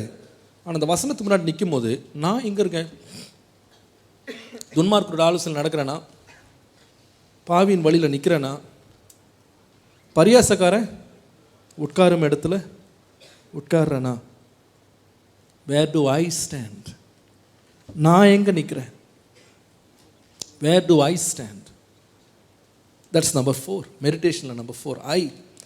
Then again we come to the alphabet T. Meditate. T. அதுக்கு ஒரு அர்த்தத்தை நான் உங்களுக்கு சொல்கிறேன். What does God teach me through this verse? இந்த வசனத்தின் மூலமாக ஆண்டவர் எனக்கு என்ன போதிக்கிறார்? அது வார்னிங்காக இருக்கலாம், அது ஒரு டீச்சிங்காக இருக்கலாம், அது ஒரு கவுன்சிலிங்காக இருக்கலாம். பாரு, கர்த்தருடைய வேதத்தை நீ திறந்து வாசிக்கும் போது இதை கேளு, ஆண்டவரே நீங்கள் இன்றைக்கி எனக்கு என்ன புதுசாக டீச் பண்ண போகிறீங்க, நான் என்ன கற்றுக்கிட போகிறேன் இன்றைக்கி இந்த வசனத்திலிருந்து, அந்த வாஞ்சோடு நீ உட்காந்து பாறேன். That is meditation. Teach me Lord. அந்த சாமுவேல் சொன்னான் பார்த்தியா, சொல்லும் அடியேன் கேட்கிறேன். இந்த ஃப்ரண்ட்டில் 2 ஏசி ஆஃப் பண்ணிடுங்க தம்பி, கொஞ்சம் கம்மி பண்ணுங்க. சொல்லும் அடியேன் கேட்கிறேன். நான் கேட்குறேன் ஆண்டவர், எனக்கு டீச் பண்ணுங்க. Teach me Lord. எனக்கு நீர் கற்றுக்கொடுங்கய்யா. ஒரு கல்விமானுடைய ஒரு டீச்சர்கிட்ட நான் உட்கார்ற மாதிரி எனக்கு டீச் பண்ணுங்க. நான் ஏதாவது செய்யாது, நான் மறந்தது, ஏதாவது விட்டது ஏதாவது என் லைஃப்பில் இருக்குமானா நீங்கள் டீச் பண்ணுங்க ஆண்டவரே அப்படின்னு சொல்லி ஆண்டவர்கிட்ட கேட்குறது தான் த D மெடிடேஷனில் 4th one. What does God teach me through this verse? A. ஒரு வசனத்தை படிக்கும்போது how to meditate. Is there something I need to ask forgiveness for? A for ask. நான் வாசிக்கிற வசனத்தில் ஆண்டவர்கிட்ட மன்னிப்பு கேட்க வேண்டிய ஏதாவது ஒன்று இருக்கா? எதுக்காவது நான் மன்னிப்பு கேட்கணுமா? உதாரணமாக பாரு, அந்த வசனத்தை நீ வேகமாக படிச்சுட்டு போயிடலாம். துன்மார்க்கோட ஆலோசனை நடவாமல் பாவியின் வழியில் நில்லாமல் பரியாசக்காரன் உட்காரும் இடத்துல உட்காராமலும் கர்த்தருடைய வேதத்தில். உடனே அடுத்த வசனத்தை நம்ம ஸ்கிப் பண்ணலாம். But before that just pause and say, இந்த வசனத்தில் நான் செய்யாததோ அல்லது செய்ய வேண்டியதோ நான் எதாவது விட்டுருக்கேனா? எதாவது மன்னிப்பு கேட்கணுமா? நான் ஆண்டவரே எனக்கு என்னோட குற்றங்களை எனக்கு உணர்த்தும் ஐயா. அப்போ ஒருவேளை ஆண்டவர் கூட பேசுவார், நீ என்னை ரொம்ப நேசிக்கிற, ஆனால் உனக்கு இந்த பரிகாசம் பண்ணுற சுபாவம் உனக்கு இருக்குது. நீ கிளாஸில் கூட நீ பரிகாசம் பண்ணுற, உன் ஃப்ரெண்ட்ஸை நீ கிண்டல் பண்ணுற, உன் டீச்சர்ஸ் நீ கிண்டல் பண்ணுற, உங்கள் அப்பா அம்மாவை நீ பரிகாசம் பண்ணுற. அது நீ பண்ணாத அப்படின்னு ஆண்டவர் பேசுவார். அப்போ பாரு, உடனே நம்ம என்ன பண்ண, ஆண்டவரே என்னை மன்னியும் ஐயா, நான் தெரியாமல் பண்ணிட்டேன், நான் இனிமேல் பண்ண மாட்டேன், இந்த வசனத்துக்கு நான் பயப்படுறேன், கர்த்தருடைய வார்த்தைக்கு நான் பயந்து நடுங்கிறேன், நான் உடனே அது கீழ்ப்படுகிறேன் ஆண்டவரே. So meditate means ask if this word will judge you. இந்த வார்த்தை உன்னை நியாயந்திருக்குமா, நான் ஏதாவது மன்னிப்பு கேட்க வேண்டியிருக்கா, நான் மனம் திரும்ப வேண்டியிருக்கா. I tell you, that is meditation. We go again, the next one, tea. Tea. What is tea? Is there something that I need to take away from my life or idea that stands in conflict with God's word? That stands in conflict with God's word. என்னுடைய வாழ்க்கையில் ஏதாவது ஒரு காரியத்திலேருந்து நான் திரும்பணுமா? Should I turn away from some things? Should I depart from certain things? பொதுவாகவே பாரு, கர்த்தருடைய வார்த்தை என்ன பண்ணுன்னா உனக்கு ரொம்ப மனசை தெளிவிக்கும் பாரு, ஒரு தெளிவை தரும். நீ இவ்வளோ நாள் ஒரு காரியத்தில் ஒரு ஐடியா நீ வச்சுட்டு இருந்திருப்ப, ஆனால் கர்த்தருடைய வார்த்தை என்ன பண்ணுன்னா உன் மைண்டையே டேர்ன் பண்ணும், உன் சிந்தனைகளை டேர்ன் பண்ணும். அந்த டேர்ன் பண்ணும்போது, ஆண்டவரே நான் இவ்வளோ நாள் அது நல்லதுன்னு நான் நினச்சிட்டு இருந்தேன், நான் இன்னைக்கு நான் ஒரு டேர்ன் அரவுண்ட் எடுக்கிறேன். I am going to live my life from now on in a different path. நான் உம்முடைய வழிகளுக்கு என்ன நான் திருப்புறேன் ஆண்டவரே அப்படின்னு நீ வந்தேன்னு வச்சுக்கேன். Actually that is meditation. அதான் மெடிடேஷன். ஆண்டவர் அந்த காயின்ட்டு பேசினார், நீ நன்மை செஞ்சால் மேன்மை இல்லையாப்பா, நீ நன்மை செய்யாவிட்டால் பாவம் உன் வாசற்படியில் படுத்து கிடக்கும், நீ எரிச்சலாக இருக்கிறது உன் சகோதரன் தானே, அவனுக்கு ஏன் நீ தீமை செய்கிற திங்க் பண்ணுற? கடவுளுடைய வார்த்தை அவன் நேராக வந்துச்சு. அவன் என்ன பண்ணல தெரியுமா? ஆண்டவர் உன்னுடைய தவறை சுட்டி காமிச்சா கூட அவன் டேர்ன் பண்ணவே இல்லை. he never turned. அந்த வார்த்தை போட்டு நம்ம பாட்டுக்கு நம்ம போகலாம். இங்கே பாரு, பைபிள் மெடிடேஷன் அப்படின்றது சாதாரண வார்த்தை இல்லை. நீ அதை இரவும் பகலும் நீ அது மேலே பிரியமாக தியானிச்சா நீ செய்வதெல்லாம் வாய்க்கும்னா சும்மா வராது. அது எப்போ எல்லாம் நீ செய்வதெல்லாம் வாய்க்கும்னா அந்த வசனத்தை படிக்குமா, எதாவது டேர்ன் பண்ணணுமா? Should I turn my life? என் வழிகளை நான் திருப்பணுமா? என் சுய புத்தியை சாராமல் என் வழிகளெல்லாம் கர்த்தருக்கு ஒப்பு கொடுத்து அவரையே நான் நினச்சி கொண்டு என் பாதைகளெல்லாம் அவருக்கு சப்மிட் பண்ணுற ஏதாவது பாதை என் லைஃப்பில் இருக்கா, நான் டேர்ன் பண்ணணுமா, நான் மாற்றி செய்யணுமா ஆண்டவரே அப்படின்னு கேட்குறோம் பாரு. அதான் மெடிடேஷன் டைம். கடைசியாக E for engage with God. Engage with God. இன்னொரு விதமாக சொன்னால், அந்த மெடிடேட் பண்ணும்போது வசனத்தை வச்சுட்டு, ஆண்டவரே இந்த வார்த்தை என்னுடைய தவறுகள் இப்படி சுட்டி காட்டுது, இந்த வார்த்தை இதை டீச் பண்ணுது, இந்த வார்த்தை இதை உணர்த்துது, இந்த வார்த்தை என்னை டேர்ன் பண்ண சொல்லுது, ஆனால் இது என் பலத்தினால நான் என்ன பண்ண முடியாது, செய்ய முடியாது. உங்களுடைய கிருபையை நான் சார்ந்து கொள்கிறேன், எனக்கு கிருபை தாங்க ஆண்டவரே, இந்த வார்த்தையை நான் செய்கிறதுக்கு எனக்கு கிருபை தாங்க. இயேசு சொன்னார், என் வார்த்தையை கேட்குறவன் மாத்திரம் பாக்கியவான் கிடையாது, என் வார்த்தையை கேட்டு அதன்படி செய்கிறவனே பாக்கியவான். அது எப்படி செய்ய முடியும்? அப்போஸ்தலனாகிய பவுல் சொன்னார், என்னை பலப்படுத்துகிற இயேசு கிறிஸ்துவினாலே எல்லாவற்றையும் செய்ய எனக்கு பலன் உண்டு. ஆண்டவருடைய வார்த்தையை செய்கிறதுக்கு அவரே நமக்கு என்ன பண்ணுறாருன்னா பலன் தர்றாரு. உனக்கு பலன் தருவார்ப்பா.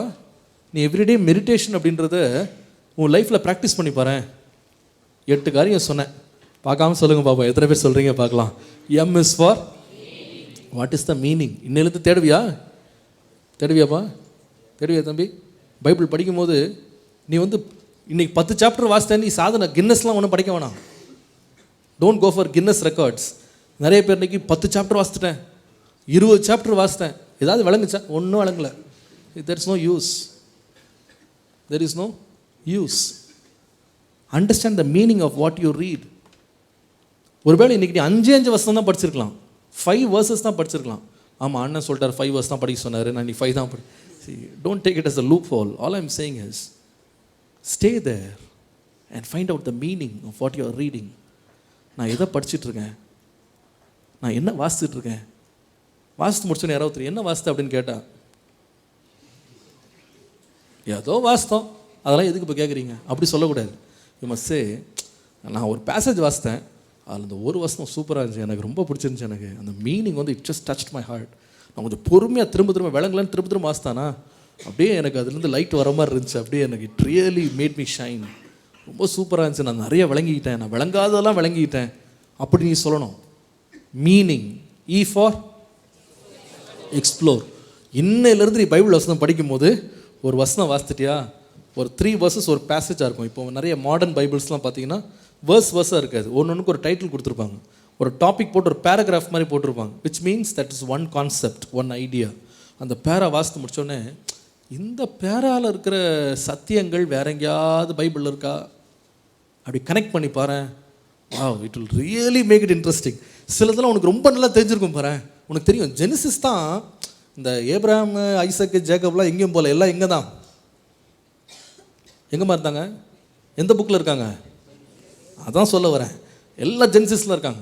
ஒருவேளை உனக்கு கரெக்டான சாப்டர் கண்டுபிடிக்க முடியாமல் இருக்கலாம், கொஞ்சம் அப்படி திருப்பன்னு வச்சுக்கேன், அதுக்கு மேலே ஒரு சப்டைட்டில்லாம் போட்டிருப்பாங்க பாரு, வச்சு கண்டுபிடிச்சி இந்த ஆள் இந்த சேட்டை பண்ண மாதிரி இருக்குது இந்த வசனத்தில் இருக்கிற மாதிரி, அதை நம்ம எங்கேன்னு கண்டுபிடிப்போம். அல்ல இந்த ஆள் இந்த நல்லது செஞ்சுருக்காரு, அது எங்கேன்னு கண்டுபிடிப்போம். ஒரு முறை திரும்பி அதில் உள்ள ஒரு பேசேஜை வாசித்து போகிறேன். It will be like you are becoming, you are doing PhD மாதிரி இருக்கும். வாவ், நான் ஒரு பைபிள் காலேஜ் ஸ்டூடெண்ட் மாதிரி ஆகிட்டேனே நான். I am just getting it so interesting. இது இவ்வளோ இதில் இருக்கா எனக்கு தெரியலையே. எக்ஸ்ப்ளோர். மேலோட்டமாக போயிடாத. ரீடிங் வேறு, மெடிடேஷன் வேறு. டீப்பாக போ. உன்னுடைய வாலிப நாட்களில் பைபிள் எடுத்து படிக்கும்போது எக்ஸ்ப்ளோர் பண்ணு. இந்த சத்தியங்களை நான் எப்படி இன்னும் கொஞ்சம் ஆழமாக தெரிஞ்சுக்கிறது. நான் ஒரு டெக்னிக் வச்சுருக்கேன், சண்டே ஸ்கூல் டீச்சர்ஸ்க்கு சொல்லி கொடுத்தேன். இதெல்லாம் என் தொழில் ரகசியம், என்ன இதெல்லாம் உங்களுக்கு சொல்லித்தரேன். இது என்னன்னு சொன்னால், நான் எப்போவுமே ஒரு பைபிள் பேசேஜ் வந்து நான் வாசித்துட்டு இருக்கும்போது அது எனக்கு ரொம்ப அட்ராக்ட் பண்ணுச்சு, ஆண்டவர் என்னோட அதுலேருந்து இடைப்படுறான்னு சொன்னால், ஐ ஆல்வேஸ் டூ திஸ். என்ன தெரியுமா, scan from Genesis to revelation. அந்த ஒரு கான்செப்ட் எடுத்துகிட்டு ஜெனிசிஸ்லேருந்து ரெவலேஷன் எங்கெங்கெல்லாம் இதெல்லாம் வந்திருக்கு, இந்த கான்செப்ட் எங்கே வந்திருக்குன்னு I start from Genesis. I tell you, it goes on for hours and hours and hours. இன்றைக்கி மதியானம் டைம் 1:45 ஆயிடுச்சு. டைம் போனதே எனக்கு தெரியலை. உங்களோட நான் பேசுகிறதுக்காக நான் மெடிடேட் பண்ணி வேறு ஏதோ ஒரு செர்மனுக்குள்ளே போயிட்டேன் நான். அம்மா என் ஒய்ஃப் ஃபோன் பண்ணாங்க, எங்கே இருக்கிறீங்கன்னு. அப்போ தான் புரிஞ்சுது என்னடா டைம்னு பார்த்தா 1:45. காலைல எத்தனை மணிக்கு போனேன், 8:30 மணிக்கு போனேன். 8:30 மணிக்கு உட்காந்த ஆளுக்கு 1:45 ஆச்சுன்னு ஃபோன் வந்த பிறகு தான் எனக்கு தெரிஞ்சது. ஏன்னா நான் இதை முடிச்சுட்டு இன்னொரு சர்மன் போய் அப்படியே சுற்றிட்டேன். I was writing notes and notes and notes and notes. ஒவ்வொரு வசனமும் எனக்கு புதுசாக தெரிஞ்சு. அம்மா தான் ரியலைஸ், இன்னைக்கு மத்தியானம் இன்னைக்கு சாயங்காலம் யூத் மீட்டிங்கில் பேசணும், அதுக்காக நம்ம கொஞ்சம் பேர் பண்ணுவோம் அப்படின்னு. I had to come back to square one. நான் ஏன் சொல்கிறேன் தெரியுமாப்பா, when you start connecting the dots, I tell you, Bible reading will become so interesting. Meditation, meaning, explore, அதுக்கப்புறமா what should I do, what does God want me to do, நான் என்ன செய்யணும்னு கடவுள் விரும்புகிறாரு. I for where do I stand. இந்த வசனம் படிக்கும்போது நான் எங்கே நிற்கிறேன், இந்த வசனத்துக்கு பக்கத்தில் நிற்கிறேன்னா, அது செஞ்சவனா நிற்கிறேன்னா, செய்யாதவனா நிற்கிறேன்னா. T for what does this passage teach me, what is it teaching me. என்ன நான் கவுன்சிலிங் பெற்றுக்கொண்டேன், என்ன வார்னிங் பெற்றுக்கொண்டேன். What does it teach me. A for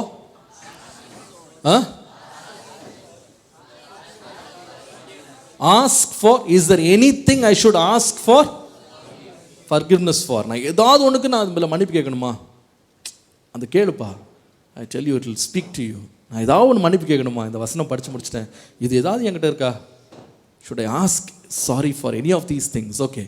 T for should I turn my ways. நான் கொஞ்சம் மாற்றி செய்யணுமா, நான் திருந்த வேண்டியது ஏதாவது இருக்கா. E for engage with God's mercy. அப்போ சொல்கிறேன் பாரு, அந்த மெடிடேட் பண்ணிட்டேன், அப்படியே படிச்சுட்டேன்னா மேதாவி மாதிரி நினச்சிட்டு நோட்ஸ் எழுதிட்டேன் பாரு. நீ 5 பக்கம் நான் வந்து டைரியில் நிரப்பிட்டேன் அப்படின்ற மெதப்போடு எழும்பாத. அதுபோல் என்ன பண்ணு, அந்த முடிஞ்ச உடனே ஒரு ஜெபம் பண்ணு. ஆண்டவரே, நான் நிறைய படித்தேன், நிறையா தெரிஞ்சுக்கிட்டேன், என்கிட்ட நேரடியாக நீங்கள் பேசுன மாதிரி இருந்துச்சு, இது எல்லாத்தையும் என் வாழ்க்கையில் நான் செய்ய விரும்புகிறேன், சில காரியங்களை விட விரும்புகிறேன், இது எல்லாத்துக்கும் எனக்கு ஆண்டோடைய கிருபை எனக்கு தாங்க சுவாமி. Give me grace Lord. நீ படுக்கும்போது கூட அப்படியே ஜெபம் பண்ணிட்டே இருக்கலாம். நீங்கள் யூ கேன் பி ப்ரேயிங். ஆண்டவரே, இந்த வசனம் என்னோட பேசிச்சே, அதை நான் செய்யாமல் விடக்கூடாது. I must fulfil it in my life. என் பலத்தினால் நான் செய்ய முடியாது, என் பராக்கிரமத்தினால் நான் செய்ய முடியாது, நீங்கள் எனக்கு கிருபை தந்து என்னை செய்ய வைங்க சுவாமி. இதுதான்ப்பா மெடிடேஷன். இரவும் பகலும் உன்னால் மெடிடேட் பண்ண முடியும். நான் சொல்கிறேன், நீ காலேஜுக்கு போகிற, காலைல எழும்பி ஒரு 5 வசனம் படிச்சிருக்கலாம். சில வேளையில் நீ கொஞ்சம் எக்ஸ்பர்ட் ஆகிட்டீங்கன்னா இந்த மெடிடேஷன் ப்ராசஸில் நீ ரொம்ப டெவலப் ஆகிட்டுன்னு வச்சுக்கேன், நிறைய பேசேஜை கூட நீ படிச்சுட்டு ஒரு வசனத்தை எடுத்து நீ மெடிடேட் பண்ணிட்டு போயிட்டே இருக்கலாம். It can happen to you. You understand? அது நீ போக போக போக எக்ஸ்பர்ட் ஆயிடுவேன். ஆனால் அந்த ஒரு பேசேஜ் என்ன பண்ண தெரியுமா, நான் சொன்ன வார்த்தையெல்லாம் நீ ஃபாலோ பண்ணினா நீ பஸ்ஸில் ட்ராவல் பண்ணிட்டு போயிட்டுருப்ப. நீ சும்மா உட்காந்து எதையாவது ஒன்று செல்ஃபோனில் பார்த்துட்டு இருக்கிறது போல. உண்மையாக சொல்கிறேன், அந்த வசனமே உன்னோட பேசிகிட்டே இருக்கும். You'll be going with a prayer. அந்த எண்ணத்தை விட்டு உன் மனசை நீ திருப்பவே முடியாது. ஆண்டவங்கிட்ட அதை பேசினாரு, காலை நான் செய்யாம விட்டனோ, நான் செய்யணும். சில வேளை நீ சொல்வேன், ஆண்டவரே நான் தெரியாமல் இப்படி பேசிட்டேன், இப்படி நடந்துட்டேன், இப்படி டிசைட் பண்ணிட்டேன், என்னை மன்னிச்சிருங்க சுவாமி, என்னை நீங்கள் மாற்றுங்கப்பா, உண்மை போல் என்னை மாற்றுங்க, அந்த வசனம் என்னை சரியாக்கட்டும். I tell you the whole day will enjoy. அந்த மெடிடேஷன் உன்னோட நிற்காம கூட வரும். இன்னிலேருந்து ஒரு ப்ராக்டிஸ் பண்ணுவீங்களா? என்ன ப்ராக்டிஸ்? மெடிடேட். ஒரு நிமிஷம் அப்படியே உட்காந்தபடி just close your eyes for 1 minute and say a very small prayer in your heart. ஒரு சின்ன ப்ரேயர் பண்ண, ஆண்டவரே நான் வேதத்தை வாசிக்கிறவனா மாத்திரம் இல்லை, வாசிக்கிற பிள்ளையா இல்லை, உம்முடைய வேதத்தை இரவும் பகலும் நான் தியானிக்கிறவனா என்னை மாற்றும், தியானிக்கிறவளா மாற்றும். உம்முடைய வேதம் எனக்கு மன மகிழ்ச்சியாக மாறட்டும். Say a small prayer. I'm going to go to the number 2 and I'm going to finish with prayer.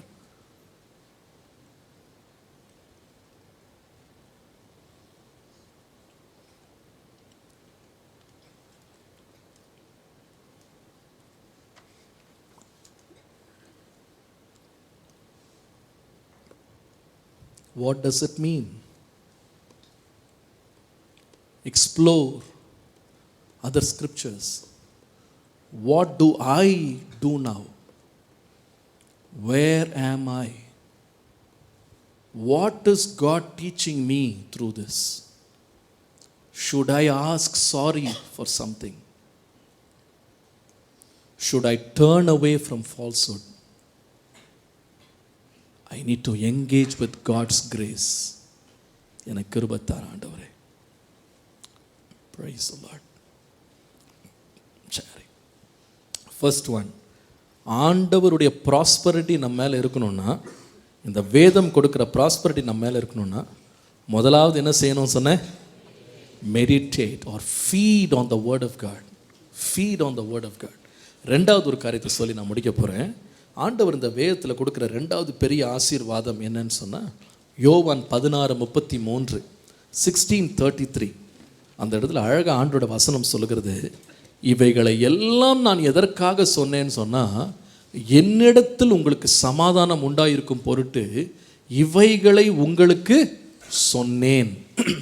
உலகத்தில் உங்களுக்கு உபத்திரவம் உண்டு, ஆனாலும் திடன் கொள்ளுங்கள், நான் உலகத்தை ஜெயித்தேன். ஆண்டு சொல்கிறார், என் வசனத்தில் இவ்வளோ நேரம் உங்கள்கிட்ட பேசினேன், எதுக்காக உங்கள்கிட்ட நான் பேசினேன்னா, number 2, so that you will have peace in the midst of tribulation. முதலாவது நான் சொன்னேன், எதற்காக கர்த்தருடைய வசனம் அப்படின்னா, இட் மேக்ஸ் அஸ் ப்ராஸ்பரஸ். நீ செய்வதெல்லாம் என்ன செய்யும்? அதுக்காக தான் கர்த்தருடைய வசனம் ஒன்று கொடுக்கப்பட்டிருக்கு, அது ஒரு ஆசீர்வாதம். ரெண்டாவது, கர்த்தருடைய வசனம் நமக்கு ஏன் கொடுக்கப்பட்டதுன்னா, இதெல்லாம் உங்களுக்கு ஏன் சொன்னால், அந்த உலகத்தில் நிறைய உபத்திரம் இருக்குது உங்களுக்கு, ஆனால் என் வசனத்தை நான் ஏன் உங்கள்கிட்ட பேசுனேன்னு சொன்னால், அதன் மூலமாக உங்களுக்கு என்ன உண்டாகும்? சமாதானம் உண்டாகும்.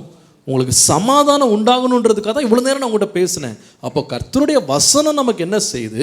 அதை வாசிக்கும் போது, தியானிக்கும் போது, அதோடு நாம் பழகும்போது என்ன செய்யுதுன்னா, மிகுந்த சமாதானம் நமக்கு இருக்கிறது. நம்முடைய வேதத்தை நேசிக்கிறவர்களுக்கு மிகுந்த சமாதானம் உண்டு அப்படின்னு சொல்லி வாசிக்கிறோம்ல. அப்போ கர்த்தருடைய பீஸ் தான் ரெண்டாவது பெரிய பிளெஸிங் நம்ம லைஃப்பில். when you handle God's word, கர்த்தருடைய வசனம் உனக்கு கொண்டு ஒரு ஆசீர்வாதம் உலகம் கொடுக்க முடியாத ஒரு சந்தோஷம், ஒரு சமாதானத்தை உனக்கு தருவார். ஆனால் இந்த சமாதானத்தை எப்படி பெற்றுக்கொள்றது? ஃபர்ஸ்ட் நான் சொன்னேன், இந்த பிளெஸிங் என்னது? the blessing of, சொல்லுங்க சத்தமா, prosperity. அந்த prosperity எப்படி வரும்? when you feed on the word of God. ஆண்டவருடைய வார்த்தையை நீ மெடிடேட் பண்ணும்போது, அதை நீ உட்கொள்ளும் போது. அதே போல ரெண்டாவது ஆசீர்வாதம் என்ன சொன்னேன்? the peace of God. தேவனுடைய சமாதானம். நமக்கு இருக்கிற எவ்வளவோ பிரச்சனைகள், துன்பங்கள், அலசடிகள், இதுக்கு நடுவில் கடவுளுடைய சமாதானத்தை கொண்டு வர்றது கர்த்தருடைய வார்த்தை. ஆனால் இந்த பெரிய சமாதானத்தை அவருடைய வார்த்தையிலிருந்து நம்ம பெற்றுக்கொள்ளணும்னா, இந்த வசனத்தை வாசிக்கும் போது ரொம்ப அழகாக இருக்கு. ஆண்டு சொன்னால் இவ்வளோ நேரம் கூட நான் பேசின இந்த வசனத்தை, அதனால உங்களுக்கு என்ன உண்டாகும்னா சமாதானம் உண்டாகும். ஆனால் எப்போ இந்த சமாதானம் உங்கள் லைஃப்பில் கிடைக்கும் அப்படின்னு சொன்னால், கொஞ்சம் நீங்கள் முன்னால் வருவீங்களான்னா அவர் எதை பற்றி ரொம்ப அதிகமாக பேசினார் அப்படின்னு சொன்னால் 16ஆம் அதிகாரம் யோவான் 16:13 வாசிக்கும்போது, சத்திய ஆவியாகிய அவர் வரும்போது சகல சத்தியத்திற்குள்ளும் உங்களை என்ன செய்வார்? நடத்துவார்.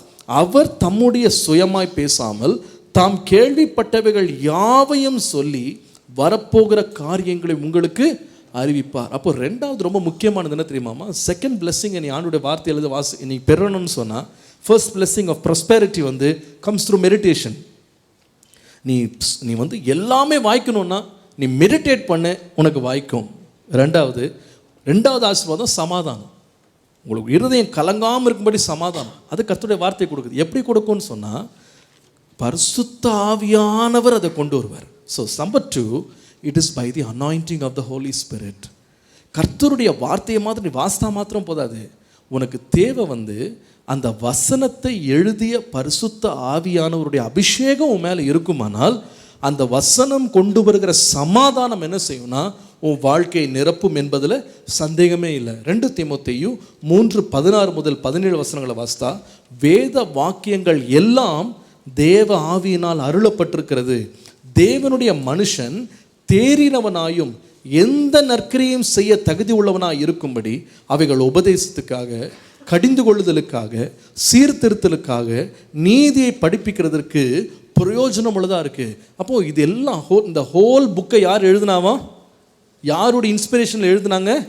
பரிசுத்த ஆவியானவருடைய இன்ஸ்பிரேஷனில் அந்த புக்கை எழுதினாங்களாம். அப்போ இயேசு சொல்கிறாரு, அதை எழுதின பரிசுத்த ஆவியானவர் என்ன பண்ணுவார்னா உங்களை சகல சத்தியத்துக்குள்ள நடத்துவார், உங்களுக்கு எல்லாத்தையும் டீச் பண்ணுவார். அவரோடு சேர்ந்து நீங்கள் அந்த பைபிளை நீங்கள் ஹேண்டில் பண்ணிங்கன்னா உங்களுக்கு என்ன உண்டாகும்னா சமாதானம் உண்டாகும். அப்போது இந்த வேத வசனம் வந்து நீ எப்படி ஹேண்டில் பண்ணி அதனுடைய பீஸை நீ பெறலான்னு சொன்னால், only when you have the anointing of the Holy Spirit. பரிசுத்தாவின் துணை இல்லாமல் இந்த வேதத்தை நீ வாசிப்பாயானால் உனக்கு சமாதானம் உண்டாகுது, உனக்கு கலக்கம் உண்டாகும். நல்ல கவனி. ஒரு ஃபிசிக்ஸ் ரீடர் இருக்குது. அந்த ஃபிசிக்ஸ் ரீடரை எந்த டீச்சர் சொல்லிக் கொடுப்பாங்க? தமிழ் டீச்சர் சொல்லிக் கொடுப்பாங்களா? இங்கிலீஷ் டீச்சர் சொல்லிக் கொடுப்பாங்களா? உங்கள் பிரின்சிபல் சொல்லிக் கொடுப்பாங்களா? யார் சொல்லிக் கொடுப்பாங்க? ஃபிசிக்ஸ் படித்தவங்க தான் என்ன பண்ணுவாங்க? சொல்லி தருவாங்க, அப்படி தானே? அதே போல் இந்த பைபிளை வந்து நமக்கு யார் சொல்லிக் கொடுப்பா அப்படின்னு வேதம் நமக்கு சொல்லுது அப்படின்னு சொன்னால், 1 யோவான் 2:27 வாசித்தீங்கன்னா, 1 யோவான் 2:27, நீங்கள் அவராலே பெற்ற அபிஷேகம் உங்களில் நிலைத்திருக்கிறது, ஒருவரும் உங்களுக்கு போதிக்க வேண்டுவதில்லை. Nobody has to teach. உனக்கு வேறு எந்த டீச்சரும் வேணாம். Physics teacher, maths teacher, civics teacher, geography டீச்சர்லாம் வேணாம். அது என்ன போட்டிருக்குன்னா, அந்த அபிஷேகம் சகலத்தையும் குறித்து உங்களுக்கு என்ன செய்யும்? போதிக்கிறது. அது சத்தியமாக இருக்கிறது, பொய் அல்ல. அது உங்களுக்கு போதித்தபடியே அவரில் என்ன செய்யுங்க? நிலைச்சிருங்க. அப்போ இந்த பைபிளை வந்து நான் வந்து அதோடைய சமாதானத்தை பெற்றுக்கொண்டு அந்த போதனைகளெல்லாம் புரிந்து கொள்ளணும்னா எனக்கு என்ன தேவைன்னா, என்ன தேவை? The anointing of the Holy Spirit. அவருடைய அபிஷேகம் எம்எல் இருக்குமானா, ஒவ்வொரு முறை பைபிள் படிக்கும் போதும் அவர் டீச்சராக வந்து என்ன பண்ணுவார்னா, அழகாக நம்மளுக்கு என்ன பண்ணுவார்? சொல்லி தருவார், டீச் பண்ணுவார், அழகாக டீச் பண்ணுவார். நமக்குள்ள சந்தேகங்களை அவர் விளக்கி கொடுப்பார். நல்லா கவனி. ஒரு வசனத்தை காமிச்சு நான் ஜபிக்க போகிறேன். இது ரொம்ப அருமையான ஒரு வசனம். 1 Corinthians chapter 2 verse 13-14. 1 கொரிந்தியர் 2ஆம் அதிகாரம் 13-14. அவைகளை நாங்கள் மனுஷ ஞானம் போதிக்கிற வார்த்தைகளாலே பேசாமல் பரிசுத்த ஆவி போதிக்கிற வார்த்தைகளாலே பேசி ஆவிக்குரியவைகளை ஆவிக்குரியவைகளோடு சம்பந்தப்படுத்தி காண்பிக்கிறோம். ஜென்ம சுபாவமான மனுஷன், அல்லது சொன்னால் நேச்சுரல் மேன், அதாவது இந்த ஆவிக்குரிய அனுபவமே இல்லாமல் வெறும் உலக ஞானத்தினால் நிறைஞ்ச ஒரு மனுஷன், அதான் ஜென்ம சுபாவம் போட்டிருக்கு. ஜென்ம சுபாவமான மனுஷனும் தேவனுடைய ஆவிக்குரியவைகளை ஏற்றுக்கொள்ள மாட்டான். அவைகள் அவனுக்கு பைத்தியமாக என்ன செய்யுமா? தோன்றும். அவைகள் ஆவிக்கேற்ற பிரகாரமாய் ஆராய்ந்து நிதானிக்கப்படுகிறவைகள் ஆனதால் அவைகளை என்ன செய்ய மாட்டான்? அறிய மாட்டாங்க. பாருப்பா, நீ வந்து உலகத்தில் எக்கச்சக்கமான டிகிரி நீ வாங்கியிருக்கலாம், நீ இங்கிலீஷில் PhD வாங்கியிருக்கலாம். அதுக்காக நீ இங்கிலீஷ் பைபிள் எல்லாம் புரிஞ்சிடும்னு நினச்சிடாத. அண்டர்ஸ்டாண்ட்? பைபிளில் வந்து எல்லாத்துக்குமே ரெஃபரன்ஸ் இருக்குது. It has reference to geography, it is reference to physics, it is reference to chemistry, there are topics in biology, எல்லாமே இருக்குது. அதுக்காக நீ பயாலஜி எக்ஸ்பர்ட்ன்றதுக்காக நீ பைபிள் எடுத்து எக்ஸ்பிளைன் பண்ண முடியாது. ஜென்ம சுபாவம் உள்ள மனுஷன் இதை ஒன்றுமே விளங்கிக்கிட மாட்டான், எல்லாம் பைத்தியமாக இருக்குமா. இது எப்படிங்க நடக்கும்? அது எப்படி நடக்கும்? உண்மை என்னென்னா அதெல்லாம் நடக்கும், உனக்கு ஒன்றும் புரியல, அதான் உண்மை. அவனுக்கு எல்லாம் பைத்தியமாக தெரியுமா. ஆனால் யார் இந்த வேதத்தை ஃபுல்லாக புரிஞ்சுக்கிட்டு அதனால் போதிக்கப்பட்டு அதனுடைய முடிவில் அவன் வாழ்க்கையில் சமாதானம் யார் பெறுவா தெரியுமா? யார் பெறுவா தெரியுமா? பரிசுத்தாவினால் நிறைஞ்சவன் தான். உன்னுடைய வாழ்க்கையில் ஹோலி ஸ்பிரிட் உனக்கு இருப்பாரானா, அவரோட அனாயிண்டிங் உன் மேலே இருக்குமானா, நீ பைபிள் வாசிக்கும் போதில்ல ஏதோ ஒரு புக்கு வாசிக்கிறேன்னு நினைக்க மாட்டேன். நீ ஏதோ ஒரு கைடு கொடுத்துட்டாங்க கையில், டெய்லி ஒரு போர்ஷனை கொடுத்துட்டாங்க, என்ன வாசித்து தொலைக்கணும் அப்படின்னு இல்லை. பைபிளில் பிடிக்கிற ஒரு போரிங் புக்காக இல்லை, அது எடுத்து படிக்கும் போதில்ல அது உள்ளே இருக்கிறது எல்லாத்தையும் யாரும் சொல்லிக் கொடுப்பானா, வேறு ஒருவனும் உனக்கு போதிக்க வேண்டியதில்லை, உனக்குள்ளே இருக்கிற பரிசுத்தாவியன் உனக்கு போதிப்பார். Do you want to understand the Bible? Do you want to go deeper to the Bible? அதனுடைய சமாதானத்தை உன் லைஃப்பில் நீ பெற விரும்புறியாப்பா? You need the anointing of the Holy Spirit. உங்களோட கையில் காசு இருந்தால் நீ பைபிளை வந்து எவ்வளோ விலைக்கும் நீ வாங்கிக்கலாம். உனக்கு லாங்குவேஜ் தெரிஞ்சால் நீ வந்து பைபிளை வாசித்தரலாம். But if you want to understand the scriptures, இதுக்குள்ளே இருக்கிற சமாதானத்தை உன் லைஃப்பில் நீ எக்ஸ்பீரியன்ஸ் பண்ண விரும்புறியா? You need a teacher. இந்த டீச்சர் யார் தெரியுமா? Not your English teacher, not your Tamil teacher, not your Hindi teacher, not your Telugu teacher, வேறு எந்த லாங்குவேஜ் டீச்சரும் இல்லை. The teacher is the Holy Spirit who is the author of this book. இந்த வேதத்தை எழுதின ஏவின பரிசுத்தாவியன் உன் மேலே இருப்பாரானா, நீ வாசிக்கும் போது அதனுடைய சத்தியங்களை வெளியே கொண்டு வருவார். உங்களுக்கு தெரியுமா, அந்த காலத்தில் 2 கூட்டம் ஜனங்கள் இருந்தாங்க. பயங்கரமாக வேதத்தை படித்து கற்று தேறினவங்க இருந்தாங்க, மனப்படமாக வச்சுருந்தாங்க. அதனுடைய பீசஸ் எல்லாம் தங்களுடைய தலையில் வந்து ஒரு பாக்ஸ் வச்சு அதை கட்டி வச்சுருந்தாங்க, கையில் வந்து ஒரு பாக்ஸ் வச்சு கட்டி வச்சுருந்தாங்க. இவங்களாம் யாருன்னா பரிசேயர்கள், வேத பாரகர்கள், சதுசேயர்கள். வேதத்தை அப்படியே கோட் பண்ண முடிஞ்சது அவங்களால. நியாய தீர்ப்புலாம் சர்வசாதாரணமாக கொடுத்தாங்க, மனப்படமாக வச்சுருந்தாங்க. ஆனால் இயேசு கிறிஸ்து வந்த பொழுது இவர் தான் தங்களை ரட்சிக்க வந்த மேசியான்னு அவங்க கண்டுபிடிக்கல. ஏன் தெரியுமா? அறிவு பயங்கரமாக இருந்துச்சு, ஆனால் அவங்களுக்கு என்ன இல்லைன்னா டீச் பண்ணுற ஹோலி ஸ்பிரிட் அவங்களோட இல்லை. ஆனால் அதே ஊரில் மீன் பிடிச்சிக்கிட்டு இருந்தான்ப்பா, மீனுடைய பிடிச்சிட்டு வலையை கழுவிட்டு இருந்தான். அவனுக்கு கர்த்தருடைய வார்த்தை வந்தது. ஆண்டுடைய வார்த்தை கொடுக்கப்பட்ட பொழுது பெந்தெகோஸ்தே எனும் நாளில் அவன் அபிஷேகம் பெற்று வெளியே வரும்போது அந்த வார்த்தையை எடுத்து பேசுகிறான். அவன் மூலமாய் வந்த ஞானத்தை கண்டெல்லாம் ஆச்சரியப்பட்டாங்களே, இவனா படிக்காத பசங்களுக்கு எப்படா இவ்வளோ ஞானம் வந்தது, எப்படி இவங்க இப்படி பேசுகிறாங்கன்னா பேதைகள், கல்லாதவர்கள், ஆனால் எப்படி இவங்க பேசுகிறாங்க அப்படின்னு கேட்டால் வேறு ஒன்றும் இல்லை, அவர்கள் மேல் இருந்த அபிஷேகம். இயேசு சொன்னார், நீங்கள் ஏதாவது போய் ஒரு பெரிய கவுன்சில் உங்களை கொண்டு நிறுத்தி உங்களை வந்து தொந்தரவு பண்ணி உங்களுக்கு பதில் சொல்கிறதுக்கு உங்களை தொந்தரவு பண்ணி உங்களை நிறுத்தும் போது பயப்படாதீங்க. உங்களுக்குள்ளே இருக்கிற பரிசுத்தாவியன் உங்களோடு இருந்து பேசுவார், வேண்டிய விளக்கங்களை தருவார், வேதத்தின் ரகசியங்களை வெளிப்படுத்தி தருவார். நான் சொல்கிறேம்மா, இன்றைக்கும் வாழ்க்கையில் ஒரு சமாதானம் வேணுமா உனக்கு? உன் யங் லைஃப்பில் நிறைய டெம்டேஷன்ஸ், நிறைய ட்ரிபுலேஷன்ஸ், உலகத்தில் ஏராளமான போராட்டம் உனக்கு இருக்குது, ஏராளமான எல்லா பக்கத்துலையும் நெருக்கப்படுற எல்லாமே உன்னை ஒரு பக்கம் இழுக்குது. அதுக்கு நடுவில் சமாதானமாக உன் லைஃப்பை நடத்திட்டு போகணுன்னு விரும்புகிறியா? அதுக்கு வேண்டியது ஆண்டோடைய வார்த்தை. அந்த வார்த்தையை சும்மா நீ மனப்பாடம் பண்ணிட்டா பத்தாது, கையில் தூக்கிட்டா பத்தாது, வாசிட்டா பத்தாது. அந்த வசனத்தை உனக்கு விளக்கி கொடுக்குற பரிசுத்தாவின் அபிஷேகம் உனக்கு வேணும். அவர் உனக்கு விளக்கி கொடுத்து உன்னை போதிப்பாரானால் அந்த அபிஷேகம் உனக்கு சமாதானத்தை தரும். அந்த வேதத்தை புரிந்து கொள்கிற கரெக்டான வார்த்தையை உனக்கு கொடுத்து உனக்கு கலங்கின நேரத்தில் கூட உனக்கு சமாதானத்தை தரும். நீங்கள் இந்த 2 காரியத்தை மனசில் வச்சு நம்ம ஜெபம் பண்ண போகிறோம். 1, from today I'm going to practice the art of meditation. சும்மா வேதத்தை வாசித்துட்டு ஒரு கடமன் தூக்கிட்டு நான் க்ளோஸ் பண்ணிட்டு போக மாட்டேன். I must start to meditate on the word of God. அதுக்கு ஒரு தீர்மானம் நீங்கள் ஆழமாக எடுக்கணும். நான் சொல்கிறேன், நான் உங்களுக்கு சேலஞ்ச் பண்ணுறேன் உங்கள் லைஃப்பில். If you practice the art of meditating the word of God, தேவனுடைய துணையோடு நீ கர்த்தருடைய வேதத்தை தியானம் பண்ண ஆரம்பி. உண்மையாக நீ தியானம் பண்ண டீப்பாக அதை போய் தியானம் பண்ண ஆரம்பி. உன்னுடைய வாழ்க்கை, உன்னுடைய படிப்பு, உன்னுடைய வருங்காலம், நீ வச்சிருக்கிற எல்லாவற்றையும் கர்த்தர் ப்ராஸ்பர் பண்ணுவார். நான் இது உனக்கு ஒரு சேலஞ்சாக, உனக்கு ஒரு ப்ராஃபஸியாக உனக்கு நான் சொல்கிறேன். ஒரு வாலிப பிள்ளையா நீ பல காரியங்களை தோற்று கொண்டு வந்திருக்கலாம். You have been failing in so many things. நீ பைபிள் வாசிக்கிற உனக்கு பழக்கம் இருக்குது, but you don't have the habit of meditating it. அது அசப்போடுற பழக்கம் இல்லை. இன்று முதல் உன்னுடைய வாழ்க்கையை செழிக்கணுமா? நீ செய்வதெல்லாம் வாய்க்கணுமா? ஆண்டுடைய வசனத்தை உனக்கு நான் சொல்கிறேன்.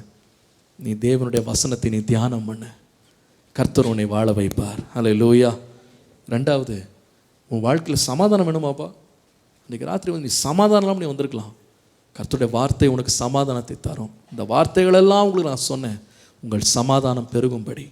ஆனால் அந்த சமாதானத்தை யார் கொண்டு வர்றான்னா, உன் மேலே தங்கியிருக்கும் பரிசுத்த ஆவியானவர்.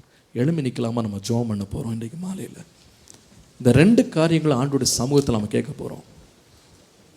ஒருவேளை இன்றைக்கு மாலையில் நீ ரொம்ப டிஸப்பாயிண்டடாக நீ வந்திருக்கலாம். ஆனால் நான் வந்து எதை செஞ்சாலும் வாய்க்க மாட்டேங்குது, என் லைஃப்பில் தோல்விக்கு மேலே தோல்வி, நான் பயங்கர டிஸப்பாயிண்டடாக வந்திருக்கேன், நான் எடுத்த எதுவுமே எனக்கு வெற்றி பெறலை, ரொம்ப ஒரு டிஸப்பாயிண்டடாக நான் வந்திருக்கேன். ஐ எம் நாட் ஃப்ரூட்ஃபுல், நான் கனி கொடுக்கலை என் லைஃப்பில். ஒருவேளை அந்த 1ஆம் சங்கீதத்தை நீ வாசிக்கும் போது நீ யோசிப்ப, இதெல்லாம் நம்ம லைஃப்பில் எப்போ நடக்கும்? நீர்க்கால்களின் ஓரமாய் நடப்பட்டு தன் காலத்தில் தன் கனியை தந்து இலையுதிராது இருக்கிற மரத்தை போல இருப்பான். அவன் செய்வதெல்லாம் வாய்க்குன்னு போட்டிருக்கேன். நான் எத்தனை அட்டம் பண்ணுறேன், ஒன்று கூட வாய்க்கலையே. ஏன் வாய்க்கலை? சில பேர் சொல்லலாம், ஆனால் நான் துன்மார்க்களோடு இருக்கிறது இல்லைண்ணே, நான் பாவிகளோட வழியில் போய் நிற்கிறது இல்லை, பரியாசெல்லாம் பண்ணுறது இல்லை, ஆனால் ஒரு ட்ரெடிஷ்னலாக பைபிள் வாசிக்கிறேன், அவ்வளோதான். But I don't meditate, I don't go deep into the word of God. நிறைய வேளையில் பாரு, உன் லைஃப்பில் பைபிள் வாசித்து நீ ரொம்ப சோர்ந்து போயிருக்கலாம். அன்ஆன்சர்ட் கொஸ்டின்ஸ் உன் மனசில் ரொம்ப கன்ஃபியூசிங்காக இருக்குண்ணே. சில பேசேஜஸ்லாம் படிக்கும் போது, எங்கள் ஜாகிரஃபியில் வேறு மாதிரி சொல்லி கொடுத்தாங்கண்ணே, எங்கள் சயின்ஸில் வேறு மாதிரி சொல்லி கொடுத்தாங்க, என் ஃப்ரெண்ட் இந்த மாதிரிலாம் கேள்வி கேட்குறான், எனக்கு என்ன பதில் சொன்னே தெரியல, எனக்கு டவுட் வந்துருச்சு, பைபிள் என்ன மிஸ்டேக்ஸ் இருக்கோ, எனக்கு டவுட் வந்துருச்சு, இருக்கிற சமாதானமும் கெட்டு போச்சு அப்படின்னு நீ சொல்கிற. உனக்கு நான் இன்றைக்கி அன்பாக உன்னை நான் என்கரேஜ் பண்ணுறேன். மாம்சத்துக்குரிய ஒரு புஸ்தகம் இல்லைப்பா.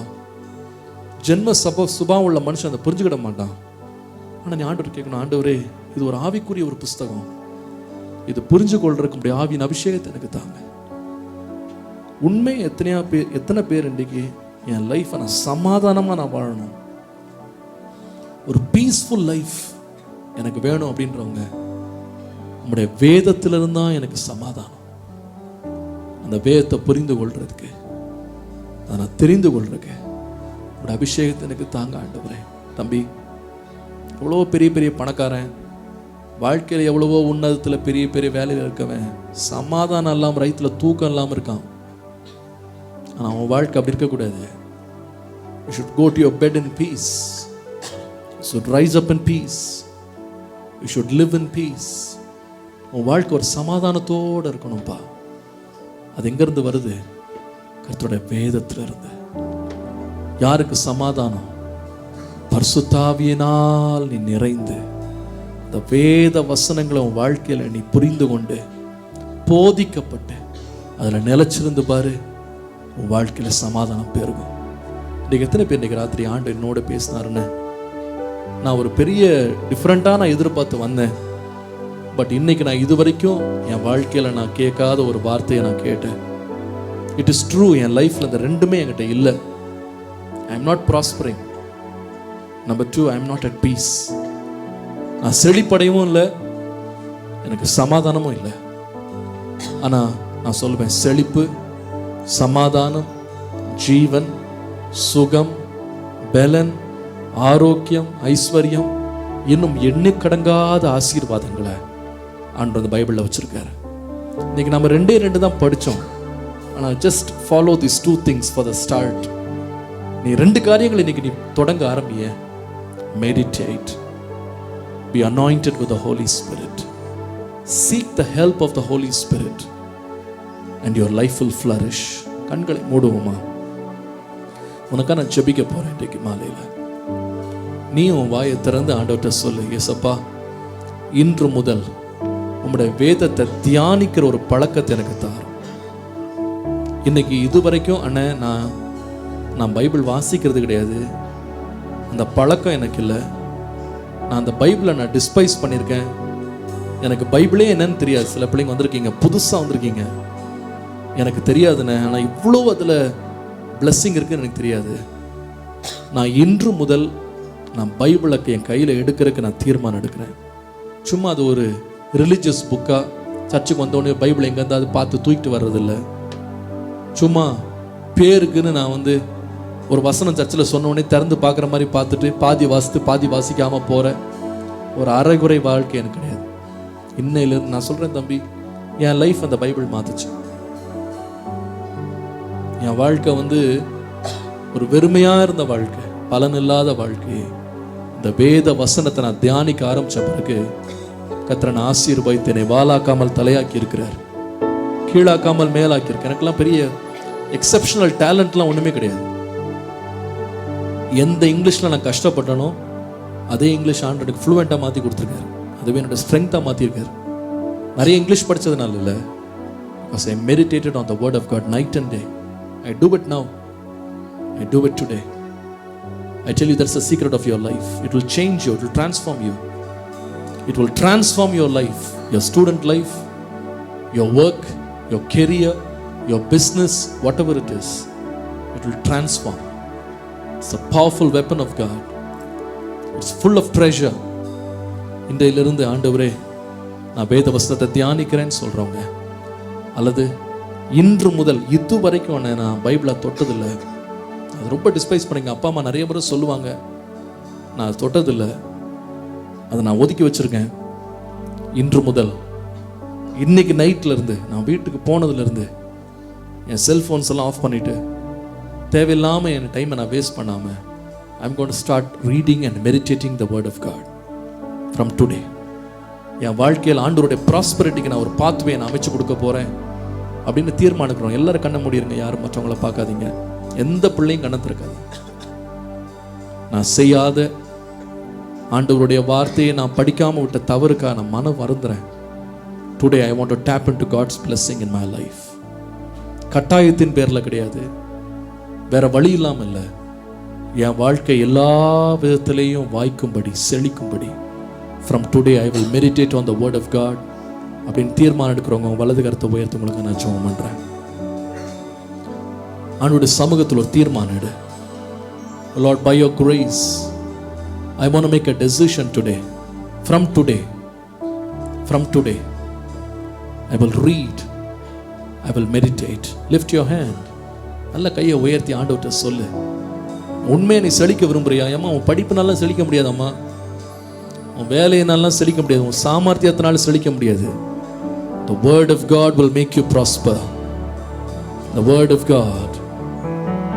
Lift your hand and say, Lord, from today, இன்று முதல் நான் மெடிடேட் பண்றதுக்கு நான் தீர்மானம் பண்றேன். Will you open your mouth and ask God to help you? வாயை திறந்து ஜெபம் பண்ணு. நீ ஆயத்தமாப்பா? Open your mouth and pray to God. Say it out loud. ஆண்டவரே, நான் செய்த தவறுக்காய் என்னை மன்னியும். இன்று முதல் என் வாழ்க்கையில் வேத தியானத்தை என் லைஃப்பில் நான் ஒரு ப்ராக்டிஸ் பண்ணுறதுக்கு உதவி செய்யும். Open your mouth and pray. Lift your voice and pray. எல்லாருடைய வாயும் திறந்து ஜெபம் பண்ண ஆரம்பிக்கணும். Come on, open your mouth and pray. தைரியமாக ஜெபம் பண்ணு. Lord, give me the grace, give me the wisdom, give me the understanding. Open your mouth and ask the Lord. வாயை திறந்து கேளுமா, ஆண்டவர்கிட்ட கேளு. அப்பதான் உனக்கு ஆண்டவர் கிருபை தருவாரு. எசப்பா, இன்று முதல் நான் வேதத்தை எடுத்து தியானம் பண்ணுகிற ஒரு பிள்ளையா என்னை மாற்றும். வெறுமனை மேலோட்டமாக வாசித்துக்கிட்டு கடமைக்குன்னு வாசித்துக்கிட்டு சும்மா ஒரு 2 பக்கத்தை சும்மா வாசித்து முடிச்சுட்டு எழும்புறவனா இல்லை. உங்களுடைய வேதத்தின் மகத்துவங்களை அறியும்படி என் மனக்கண்கள் எனக்கு திறந்தருளும் ஆண்டவரே, எனக்கு திறந்தருளும் ஆண்டவரே. என்னை வாழ்க்கையை நீங்கள் ப்ராஸ்பரஸாக மாற்றுங்க. என்னை வாலாக்காமல் தலையாக்கி, கீழாக்காமல் மேலாக்கி என்னை ஆசீர்வதிங்க சுவாமி, என்னை ஆசீர்வதிங்க சுவாமி. வாயை திறந்து கேளு. ஒருவேளை இன்னைக்கு ஒரு பிள்ளை வந்திருக்கலாம், பயங்கரமான வறுமை, உன் வீட்டில் பயங்கரமான அடிமைத்தனம், உன் ஸ்டடீஸில் பயங்கரமான அரியர்ஸ், ஃபெயிலியர்ஸ் எல்லாம் நீ அனுபவிச்சுட்டு வந்திருக்கலாம். நான் இன்னைக்கு கர்த்தருடைய வார்த்தையை உன் மேலே டிக்ளேர் பண்ணுறேன். நீ செய்வதெல்லாம் வாய்க்கும், நீ செய்வதெல்லாம் வாய்க்கும், நீ செய்வதெல்லாம் வாய்க்கும், நீ செய்வதெல்லாம் வாய்க்கும், நீ செய்வதெல்லாம் வாய்க்கும், நீ செய்வதெல்லாம் வாய்க்கும். எப்பொழுது கர்த்தருடைய வார்த்தையில் பிரியமாய் இருந்து இரவும் பகலதை தியானம் பண்ணுவேன், இரவும் பகலும் தியானம் பண்ணுவேன். ஹல்லேலூயா, ஹல்லேலூயா. இன்னைக்கு ஒருவேளை சமாதானம் வந்திருக்கியா? ஆண்டவர்கிட்ட கேளு, இயேசப்பா உம்முடைய வசனத்தை நான் கேட்டு அதை புரிந்து கொண்டு சமாதானம் பெறுவதற்கு உம்முடைய பரிசுத்தாவின் அபிஷேகத்தை எனக்கு தாரும். எத்தனை பேர் அதுக்காக ஜெபிக்கலாம்னு நினைக்கிறீங்க? You want the anointing of the Holy Spirit in a fresh way tonight. Lift both your hands and start praying for a few minutes. Open your mouth wide. எவ்வளோ தாகத்தோடு இருக்கிறியோ அவ்வளோ தாகத்தோடு கேளு. கிடைச்சா பரவாயில்ல, கிடைக்காட்டி பரவாயில்லன்றது இல்லை. Open your mouth wide and say, Lord, I need your Holy Spirit. Comforter, my teacher, என் மேலே இறங்கி வாரும். இன்றைக்கு என்னை அபிஷேகியும், என் வாழ்க்கையை நீர் நிரப்பும் ஆண்டவரே. நீ கேளுப்பா, உனக்கு தாக இருந்தா நீ வாயை திறந்து நீ கேளு. ஒவ்வொரு பிள்ளையும் கேளு வாயை திறந்து. என் வாழ்க்கை சமாதானம் இல்லாம சுத்திட்டு இருக்கேன், ஒரு நிம்மதி இல்லாம சுத்துறேன், என்ன செய்யறேன்னு புரியாம சுத்திட்டு இருக்கேன். உம்முடைய வார்த்தையினால் எனக்கு வருகிற சமாதானத்தை கொடுக்கிற பரிசுத்த ஆவியானவரே, என்னை நிரப்புன்னு வாயை திறந்து கேளு. என்னை நிரப்பும் அப்பா. Fill me with your Holy Spirit. Anoint me today. Anoint me today. உம்முடைய வேத வசனத்தை படிக்கும் போது அதிலிருந்து மகத்துவங்களை நான் காணும்படி, Lord, I want you to fill me tonight. இந்த ராத்திரி என்னை நிரப்புங்க ஆண்டவரே. Come on, I'm going to give you 2 minutes. Open your mouth and lift your voice and ask the Lord and say, Lord, I want to be filled. I want to be filled. இன்னைக்கு நான் நிரப்பப்பட விரும்புகிறேன், நான் நிரப்பப்பட விரும்புகிறேன். என் சூழ்நிலைகள் எல்லாம் மாற்றி, என்னுடைய எல்லா துக்கங்களை மாற்றி, ஆண்டவரே என்னுடைய எல்லா விதமான சமாதான கேடுகளை மாற்றுகிற பரிசுத்த ஆவியானவரே என்னை நிரப்பும். Open your mouth, open your mouth and cry out to him. Cry out to him. தம்பி, கர்த்தரை நிரப்ப போகிறார், கர்த்தரை நிரப்ப வல்லவராய் இருக்கிறார். Cry out to him tonight. Cry out to him. Oh, I need your Holy Spirit. உம்முடைய பரிசுத்தாவின் அபிஷேகம் எனக்கு வேணும் ஆண்டவரே. போதகரே வாருமையா, வாருமையா,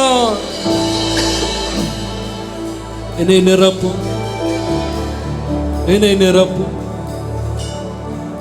ஹல்லேலூயா.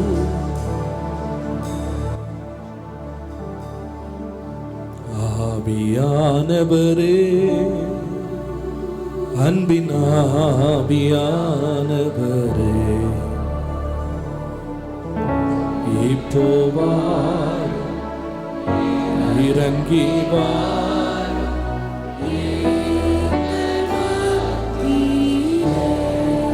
இப்போ வாரும்.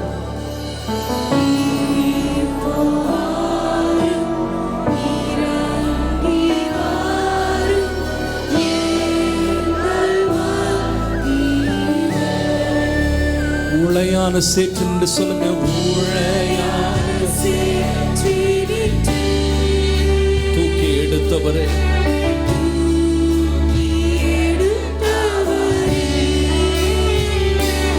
பாடுமோ உளையான சேற்று என்று.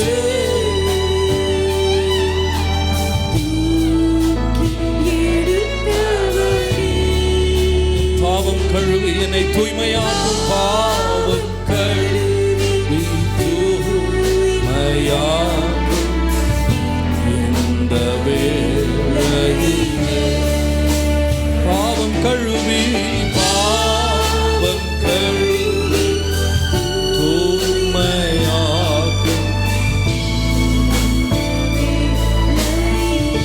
கரங்களை உயர்த்தி ஆவியானவரே, ஆவியானவரே,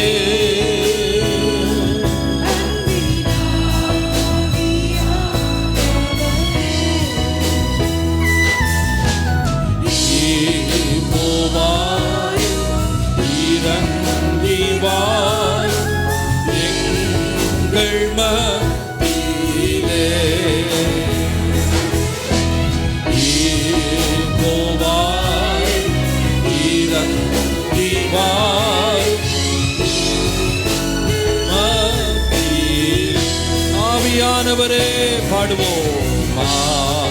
ஆவியானவரே, எல்லா துக்கங்களை விலக்குகிறவரே, சமாதானத்தினால நிரப்புகிறவரே, இன்றைக்கு உடைய பிள்ளைகள் மேல் அசைவாடுவீராக. உடைய துணை இல்லாமல் உம்முடைய வேத வசனத்தின் ஆசீர்வாதங்களை நாங்கள் பெறவே முடியாது. ஒவ்வொரு பிள்ளையை நிரப்புமே சப்பா. ஹல்லேலூயா. உரபலரப சந்தலரபதுலபௌரியா. இறங்கி வாரும்.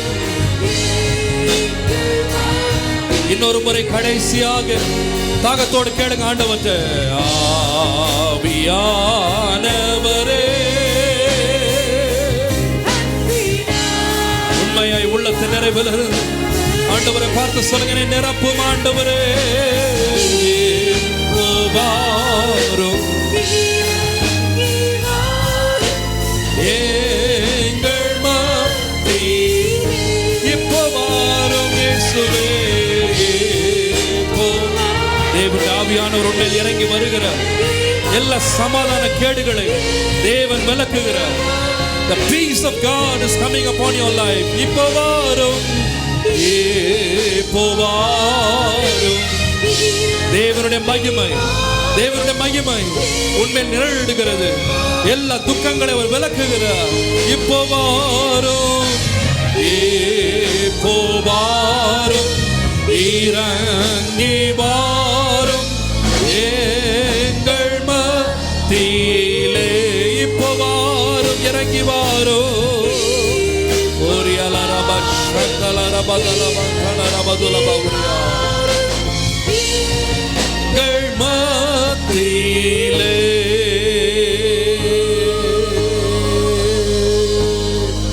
ஓரபலரப சங்கலரபதுலபௌரியா. ஆவியில நிறைந்த எல்லாரும் கர்த்தரை கொஞ்ச நேரம் ஸ்தோத்திரம் பண்ணுங்க. Lift him up today. Oh, we praise you, Lord. துக்கங்களை விலக்குகிறவரே, சமாதான கேடுகளை விலக்குகிறவரே, பரிசுத்த ஆவியானவரை நிரப்புகிறவரே, உம்முடைய வசனத்தின் ஆசீர்வாதங்களை அனுபவிக்க பண்ணுகிறவரே, ஸ்தோத்திரம் பண்ணு தம்பி. ஆண்டவரே வாயை திறந்து ஸ்தோத்திரம் பண்ணு. அவருடைய மகிமை இங்கே இறங்கி இருக்கிறது. அவருடைய பிரசன்னம் இங்கே இறங்கி இருக்கிறது. இயேசையா உமக்கு நன்றி.